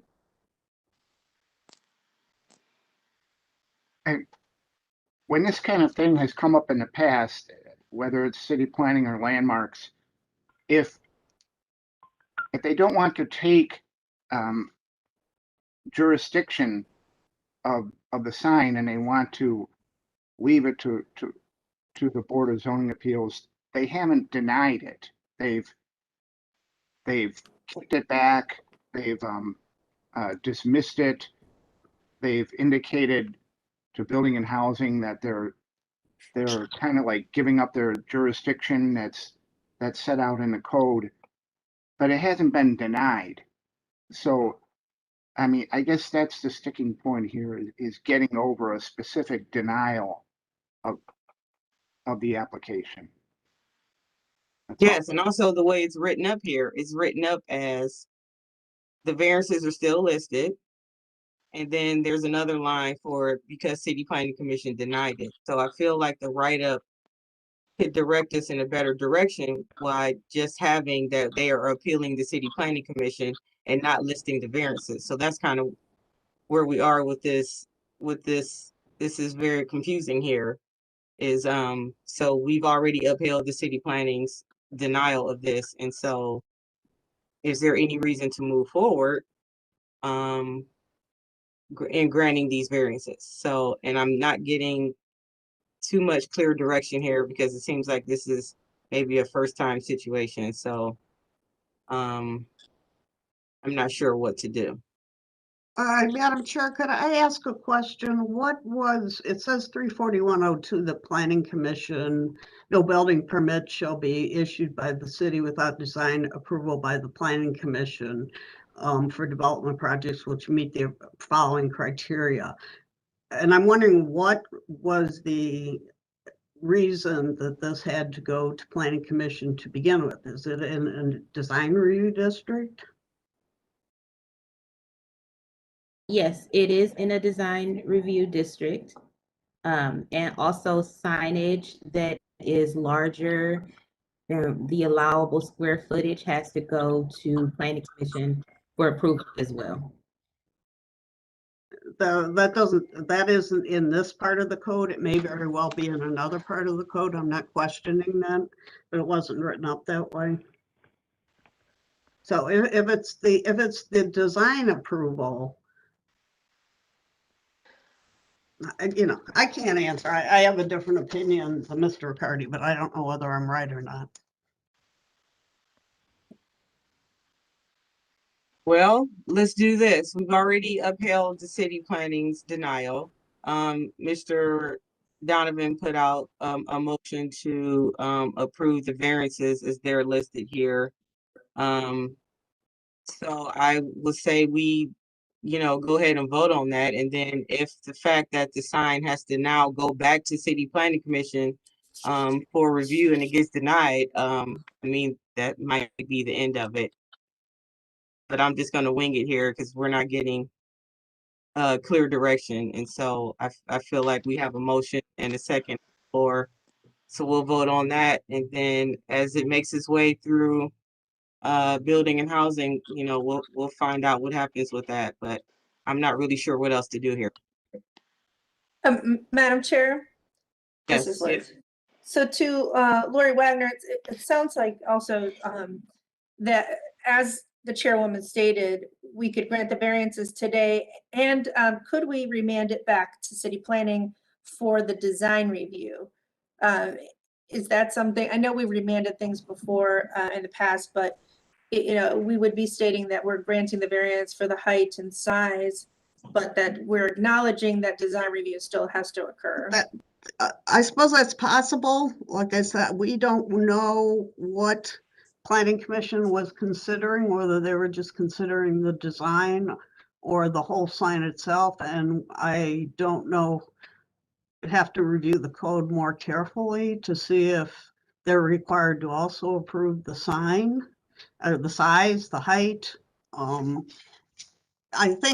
just think it would be best for the board to vote on these variances, just so there's a record and we can determine at that point. I think if in fact the Planning Commission didn't feel it was appropriate for it to decide whether a sign this large should be allowed, then if the board says that it should be allowed, Planning Commission may want to reconsider their approval of the design. But I don't have enough information on either what the code says or the background of this to know. The city planner did testify that design review and Planning Commission both denied the sign and the design of it as it stands right now. So we do have that information. Am I correct, Sharonda? That is correct. I mean, I suppose it's possible that if the board wanted to grant the variances for the height and the size, that the applicants could submit a different design. I don't know. Madam Chair, we have Alana Faith with her hand raised. Ms. Faith. Madam Chair, I'm interested to know what alterations or changes, reiterations of the sign design took place by the appellant based on the denial from the planning board. Have they worked with the city planner? What have they done to alter the specifications for the sign to try and come within compliance to the code? I don't think they did. That's why they got denied. I mean, if they were working with the planner, they wouldn't have submitted an 80-foot, sign to get approved. So right, I don't think that I don't think that happened. I think they wanted to see if they could get this 80-foot sign approved. Right. That's sort of my point. So, it seems to me that there was a lack of effort on trying to be compliant with the code. So, I just wanted to be clear on that. I did feel the city planner was implying we get the final approval from you. It was like we stated earlier, the decision was forwarded to you guys for your expertise. And Madam Chair, to the appellant, if you are denied today, that means you won't get a sign. So do you want to go back to the drawing board, if you will, to work with city planning to try and make modifications so that you're not so extremely out of code compliance? I feel like the decision should be with you guys, as you guys have more expertise as the original zoning commission plan. We made the original sign. Actually, there was a lot of revisions before we even got to the original board. Like the original sign was bigger, brighter, and it was like completely like vertically facing the wall. And then so our changes were like tilting it to each direction, so it's and having it like a very intense dimming, and there's like the lights are special LEDs so they don't refract away from the sign. So like you ever see those privacy screens on cell phones where you can't see it from different angles? It has some of that technology built in to reduce the visibility from where you don't want it to be seen. So we have done we've made numerous improvements, and we would like to leave it up to you guys. So in essence, you've made all the modifications that you're willing to make. That I can think of at this time. Okay. All right. Okay. Thank you. Any other questions, board? If not, I think Mr. Donovan had a motion on the floor, unless he wants to change that motion. But we had a motion and a second. Mr. Donovan, would you like to keep your motion on the floor? Yeah. Okay. Madam Chair, I do have one more question. Does the board, to Lori, does the board have the authority to grant a variance from code section 341.02, as that may solve the whole question? No, I have answered this as best I can, which is that I don't know what the answer is. So that's why I'm thinking it's better to allow it to proceed, and we can argue about that later if the board grants approval. I don't know. Okay, so I guess the question would be, am I taking out section 341.02 from the resolution? Are we granting a variance for that today? Because that's in the adjudication. The board hasn't granted a variance for anything yet. So, no, I think the board ruled on the administrative appeal. They need to rule on the variances. Okay, We need a vote. Ms. Barnes, No. Ms. Faith, No. Mr. Donovan, Yes? Ms. Britt. No. Calendar 21-93 is denied. It'll be ratified next week and we will send you a letter. I guess to Lori Wagner, do they need to make another motion or is this essentially denied? It's denied. They made the motion and it was seconded and voted on, so it was denied. Okay, the motion failed and the variance is denied. It'll be ratified next week and we will send you a letter. All right. Thank you. Next case, Thurman, I believe. Yes, Ms. Faith? All right. we bounce back to Thurman. This is case number 21-113 at 2451 Thurman Street.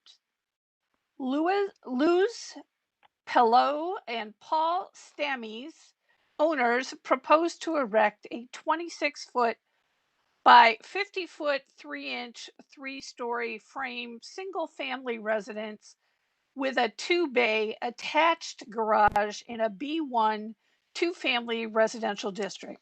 The owner appeals for relief from the strict application of the Cleveland Codified Ordinances as stated in the agenda and the public record, of which there are 5. Thank you. Mr. Donovan?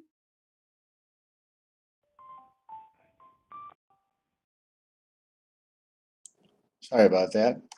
Everyone who's going to testify for this case, I'm going to read a statement. I'm looking for a response of I do with your name and address. Do you swear or affirm that the testimony you're about to give is the whole truth and nothing but the truth? Yes. Wesley Harper with Horton Harper Architects, 812 Huron Road East, Suite 305, Cleveland, Ohio, 44115. Thank you. Next. Yes, I do. Donna Gregonis with Tremont West Development Corporation. And our address is, wow, I should know my address. It is 2406 Professor Avenue in Cleveland, 44113. Thank you. Thank you. Next, anyone else?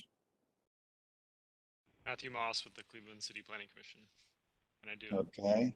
Matt, if you could speak up, I'm having a hard time hearing you here. Will do. Anyone else? Last call on the history.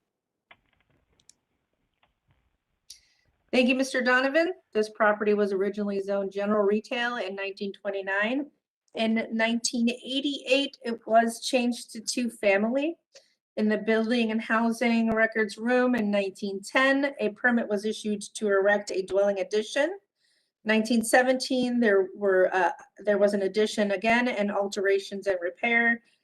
And then there was 1983, a permit issued to correct violations to a dwelling on the site. There are no variances on file. And then in the Acela system, we found that there was a cleanup payment applied to the property, vacant lot cleanup payment applied to the property. And that's all that I have. Back to you, Madam Chair. Oh, I'm sorry, one more thing. I did receive an agent authorization from the owner authorizing Wesley Harper to act on their behalf. Great. Thank you very much. Legal standard, please. Thank you, Madam Chair, members of the board. Appellant is requesting area variances from the garage placement, maximum gross floor area, minimum lot size, rear yard, and distance requirements of the zoning code. To obtain the area variances, appellant must prove that denying the request will create a practical difficulty not generally shared by other land or buildings in the same district, will deprive the appellant of substantial property rights, and that granting the variances will not be contrary to the purpose and intent of the zoning code. Thank you, Ms. Wagner. Maurice, quick summary, please. Sure. Also, Ms. Faith had her hand raised. Ms. Faith, So, is that from earlier, or did you want to say something? Sorry, that is from earlier and I was delayed in unmuting myself. Okay. Sorry. that's, Okay, I thought was I from- heard a noise that it just came up. yeah. Yeah. No, So I we're looking at. I just messaged you, Maurice, but that's Oh, on it. okay. I got That's not. I got the tones confused. Yeah, that's different situation. So, okay, I'm muting myself. We're moving on. Yeah, so we're looking at the garage placement, the fact that it's in the front half of the lot instead of the rear. We have a floor area variance and also the rear yard variance and a distance adjacent to an adjacent main building. Thank you. Okay, Mr. Harper, go ahead and present the case. Thank you, Madam Chair. We've got our presentation here for the project, and so as mentioned, we're at 2451 Thurman Avenue, just south of Jefferson Avenue in Tremont, and so the owners of the property currently own the property that backs up to West 7th Street. And so we've been working with them for the past several months to design this project and go through the process. So we've been through the block club where we were approved, as well as Tremont Economic Development Committee supported the variances as well.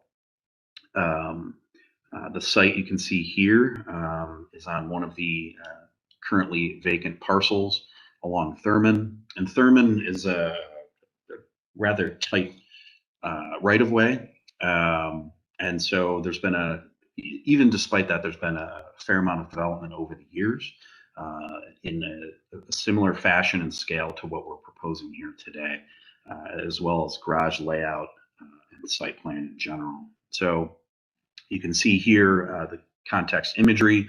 At the top left, we're looking north on Thurman. The open space to the right is the property. As we move to the upper right, we're kind of a bit north of the property, which is on the left in this view. And then at the bottom left, we have the view of the property.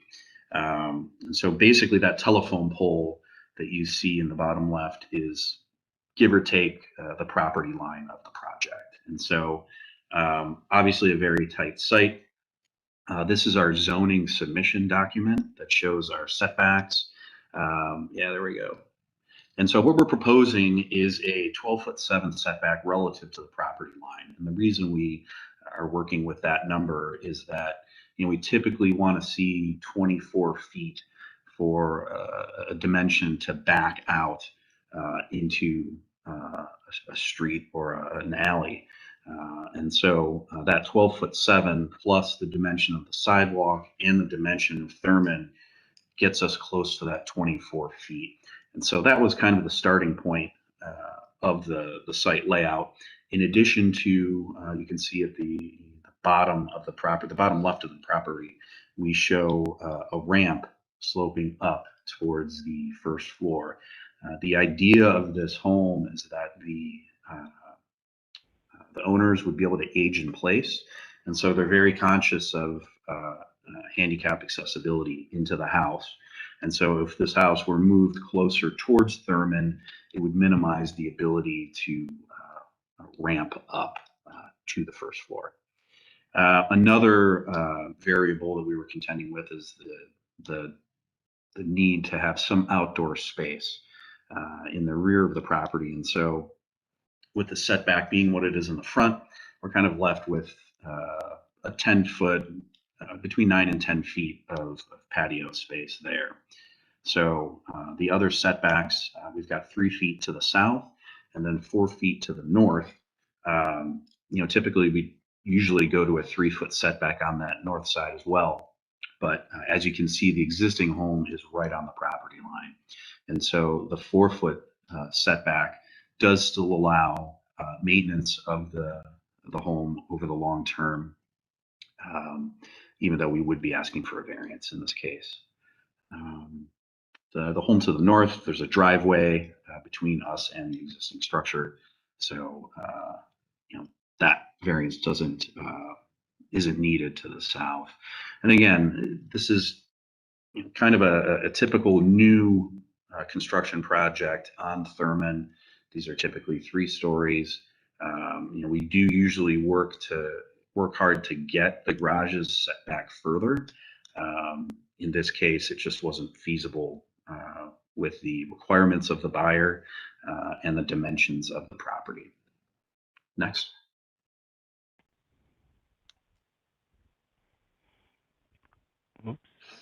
Sorry, some technical difficulties there. No, it's fine. Here you can see we'll just have a couple views of the project when looking from Thurman. At the base to the bottom right, you can see that we are ramping up from the sidewalk, getting a good amount of landscaping into the areas in front of the entry, but still keeping sight lines for pulling out of the garage. Instead of doing what some projects do, doing a single 16-foot wide garage door, we're doing 2 8-foot wide garage doors that have a large amount of glazing. So it kind of lightens up that pedestrian experience there. Up above on the second floor, you can see we have a kind of built-in balcony there, and then on the third floor, there's one as well. And so the way that this building is configured is that the taller portion is towards the taller house to the south, and the step down portion is towards the shorter house to the north. So we're trying to be sensitive where possible here. We do know this is a 3-story building going into some areas that have smaller homes. Next. Here's a view a little bit further south. You can see we're splitting the slope of the structure so that it basically drains towards the middle, which minimizes the height to the east and west. Next. Next. Next. And so here's a material palette. Not sure how critical it is to zoning, but it's not. Yeah. We've been through the neighborhood process. It has been submitted to HDRS. I'm not really sure where it stands with them. Director Collier has taken a look at the project as well. And as far as as far as I know, is supportive of the current layout. So if there's any questions, I'd be happy to answer them. We have Matt here. You can chime in from City Planning. I believe we have Matt Moss. Yeah, I was calling Matt. Yeah, thank you, Madam Chair. So the Housing Design Review Subcommittee took a look at this.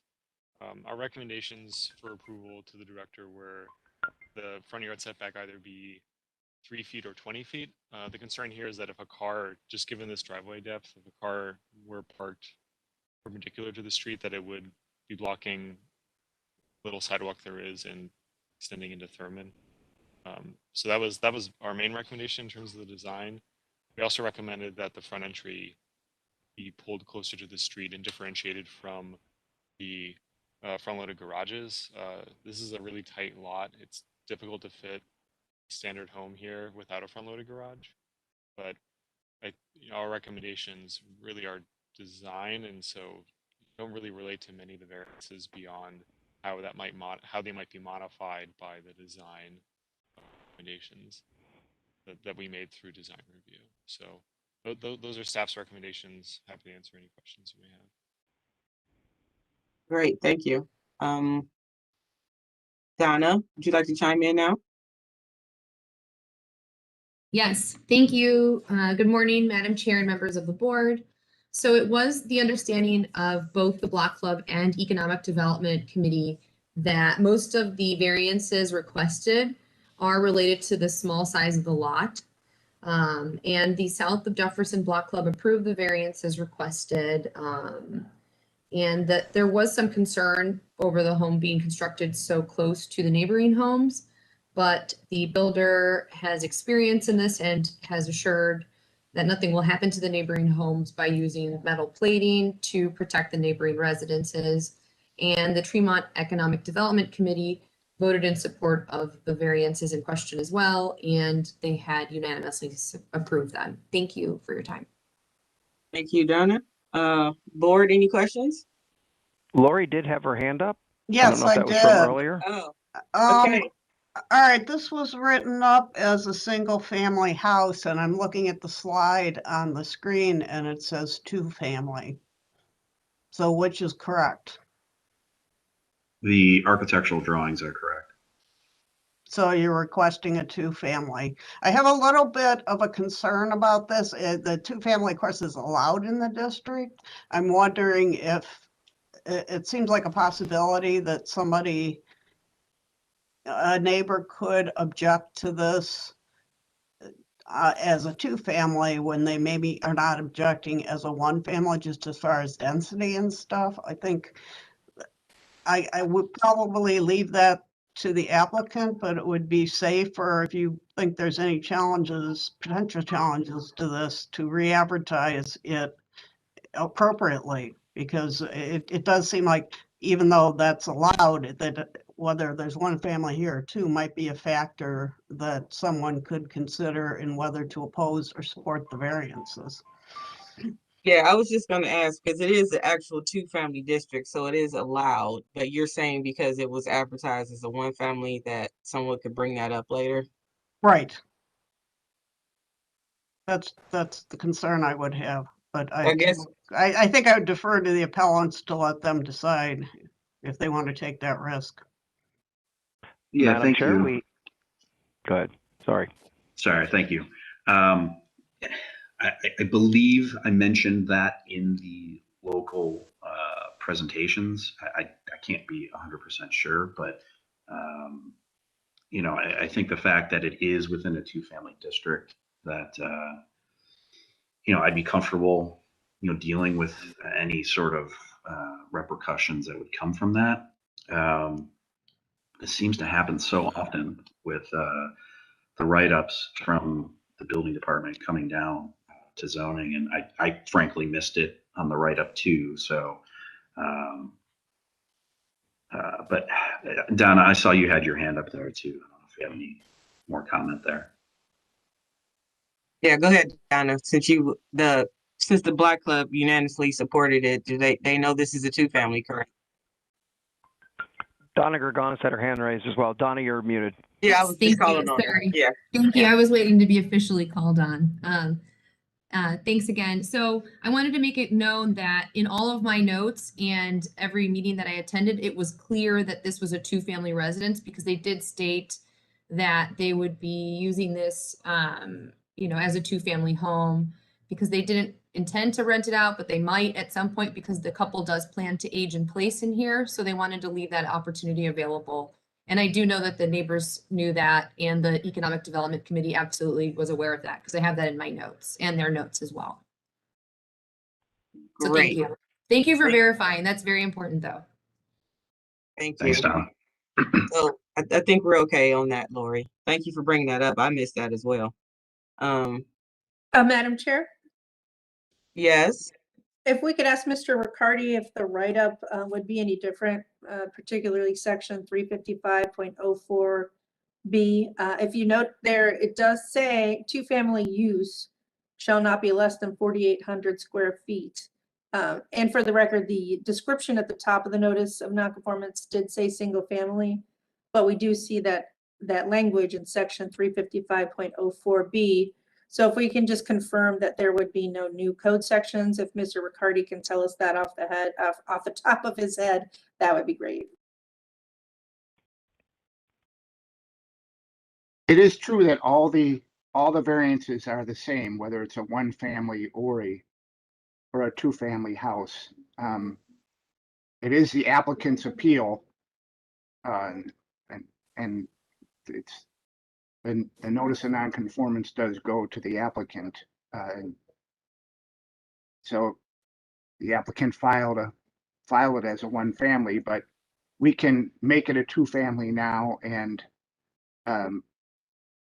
all the variances are the same. Great. Thank you, Mr. Riccardi. Board, any questions or comments? Just some basic things. What are we doing for fire rating, given the proximity to the neighbors? Since they're aging in place, is there a contingency for elevators, or how's that being handled? Yes. The fire ratings would be to the Ohio Building Code for this project. And so I believe that's a 1 hour fire rated wall between the northern property line and the home. In terms of the aging in place, there is an elevator proposed for the project. Great. And if there are not any other questions, Madam Chair, I'll go ahead and make a motion. Yes, please. Okay. Years ago, I consulted on the design of a home on Thurman, and it's a extremely tight lots there. So I think these variances are pretty typical of this area of Tremont. Given the testimony we've heard today from city planning and from the Tremont West Development and from the architect acting in behalf of the homeowners, I move that we go ahead and approve calendar number 21-113. Second. Second. Thank you. Call the roll, please, Ms. Kukla. Thank you, Madam Chair. And that is with the understanding that section 341.02 is not being read. Correct. So I shall call the roll. Ms. Barnes, is she still on here? Yes, she's still here. Ms. Barnes? Okay, I will continue. Mr. Donovan? Yes. Ms. Faith? Yes. Ms. Britt? Yes. Calendar 21-113 is granted, and it'll be ratified next week, and we'll send you a letter. Okay, thanks everyone. Thank you. I think we got one more, right? Thank Ms. you. Faith? Finally today, Madam Chair, we have calendar number 21-117 at 607 East 102nd Street. Betty Wilson, owner, proposes to erect 45 linear feet of 4-foot high chain link fence in a B1 two-family residential district. The owner appeals for relief from the strict application of the Cleveland Codified Ordinance as stated in the agenda and the public record, of which there is one. Thank you. Mr. Donovan? Everyone, for this case, will you kindly raise your right hand? I'll read a statement. I'm looking for a response. If I do, with your name and address. Do you swear or affirm that the testimony you're about to give is the whole truth and nothing but the truth? Yes, I do. Your My name? name is Betty Wilson, 607 East 102nd Street, 44108. Thank you. Next. Harvey Wilson, I do. 642 East 102nd Street, Cleveland, Ohio, 44108. Thank you. Anyone else? Hearing none, last call. On to history. Thank you, Mr. Donovan. There's been no change in the zoning since 1929. In the Building and Housing Records Room, I found a permit was issued in 1922 to erect a one-story garage. There are no variances on file, and in the more recent history in our Acela system, in 2015, a permit was issued, or sorry, a violation notice was issued regarding fire damage. And then in 2020, October of 2020, a certificate of disclosure was issued stating that the authorized use of the property is single family. And that's all that I have, Madam Chair. Thank you. Legal standard, please. Thank you, Madam Chair, members of the board. Appellant is requesting an area variance from the fence requirements of the zoning code. To obtain the area variance, appellant must prove that denying the request will create a practical difficulty not generally shared by other land or buildings in the same district, will deprive the appellant of substantial property rights, and that granting the variance will not be contrary to the purpose and intent of the zoning code. Thank you. Maurice, quick summary. I think this speaks for itself, though. Yeah, I would just have a fence permit here, and they're not allowed to have a chain link fence in the front yard. So is what I'm Sorry, seeing I here flies in here. is, yeah, okay, so they want to bring, all right. So I will say this. Let me make this one comment first. I drove down this street, took these pictures. I have never seen a street with so many front yard fences. There's a lot of front yard fences in this neighborhood, Okay. both chain link and decorative. So I would say that there is a precedent for this already. And that's all I'll say for the moment. Great, thank you, Maurice. Okay, Ms. Wilson, would you like to present your case, please? Yes. The reason why I need a fence to go around to the front of my house, it's been a lot of problems with people cutting across my yard. And I just spent a lot of money for my scrubbing thing to get my yard fixed right.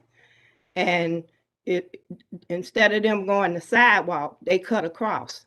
And if I go to the door and say something, it's a whole lot of problem. I am 81 years old. I can't get out there fighting with these people. They'll say, go in the house, old lady, or shut up. So it's really creating a big problem for me. And eventually somebody is going to get hurt. And I don't want my sons and them to get involved. I don't always tell them what's going on because I don't want them to, get in trouble with these people.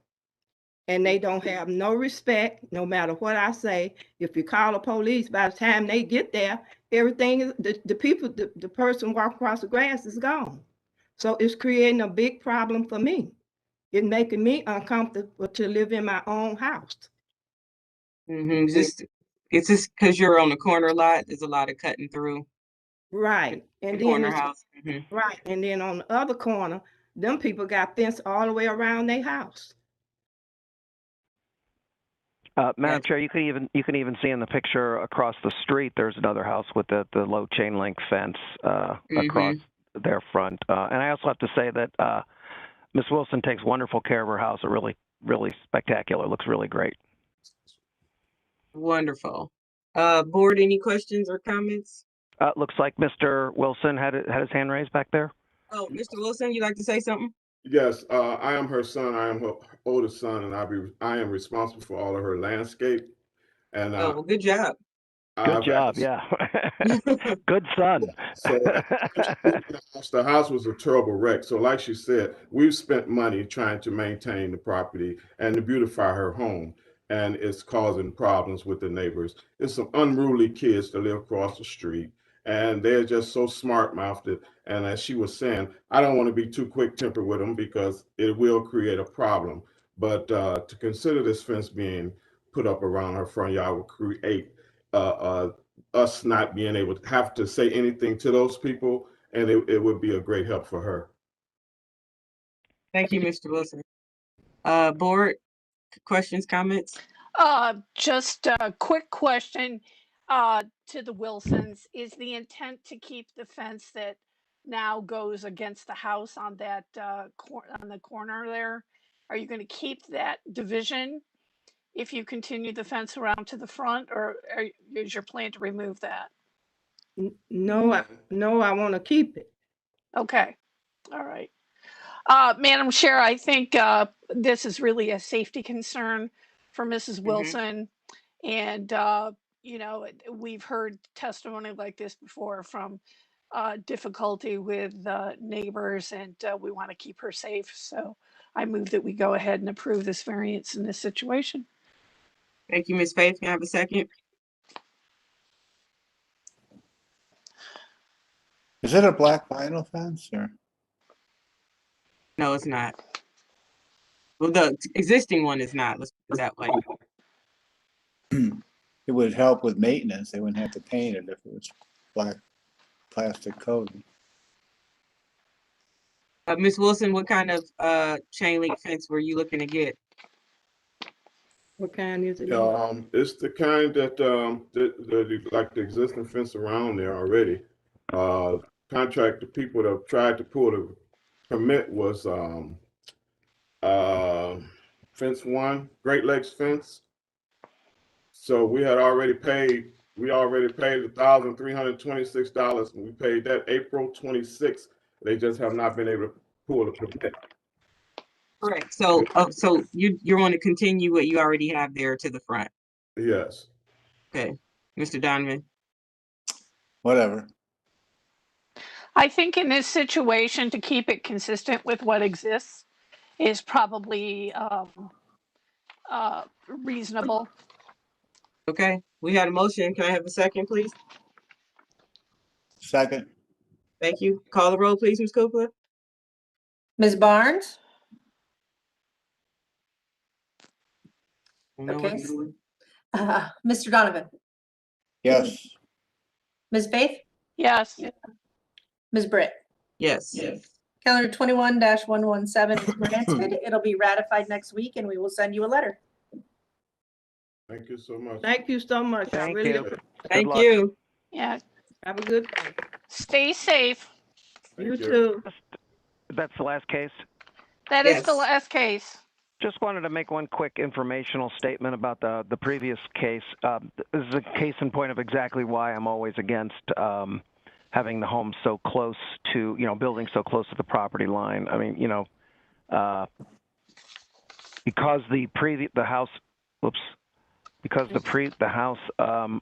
to the north here or to the south is right on the property line, it actually negatively impacts the new house that's going in. Right. And so that's why I'm always so adamant about not building that close to the property line. Anyway. Thank you Is for that. Was that a new house or is that an existing home? It's probably an old existing home. I doubt we would have ever approved something like that. But, we often get variance cases asking for much smaller side yards. And that's one of my pet peeves of not granting them is how it affects the neighbor. Yeah.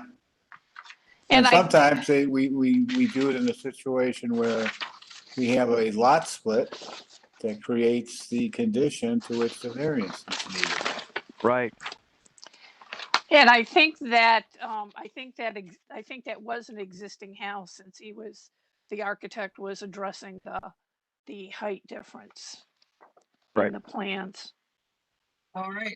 Old business 1 through 3. Without objection. Without objection.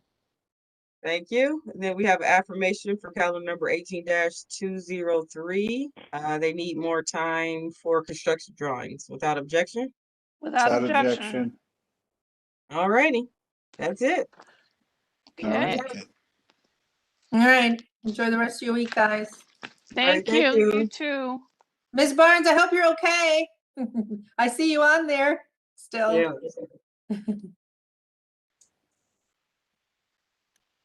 Yeah, I don't know what happened to her. Okay, everybody. Thank you. Bye-bye. Okay, bye.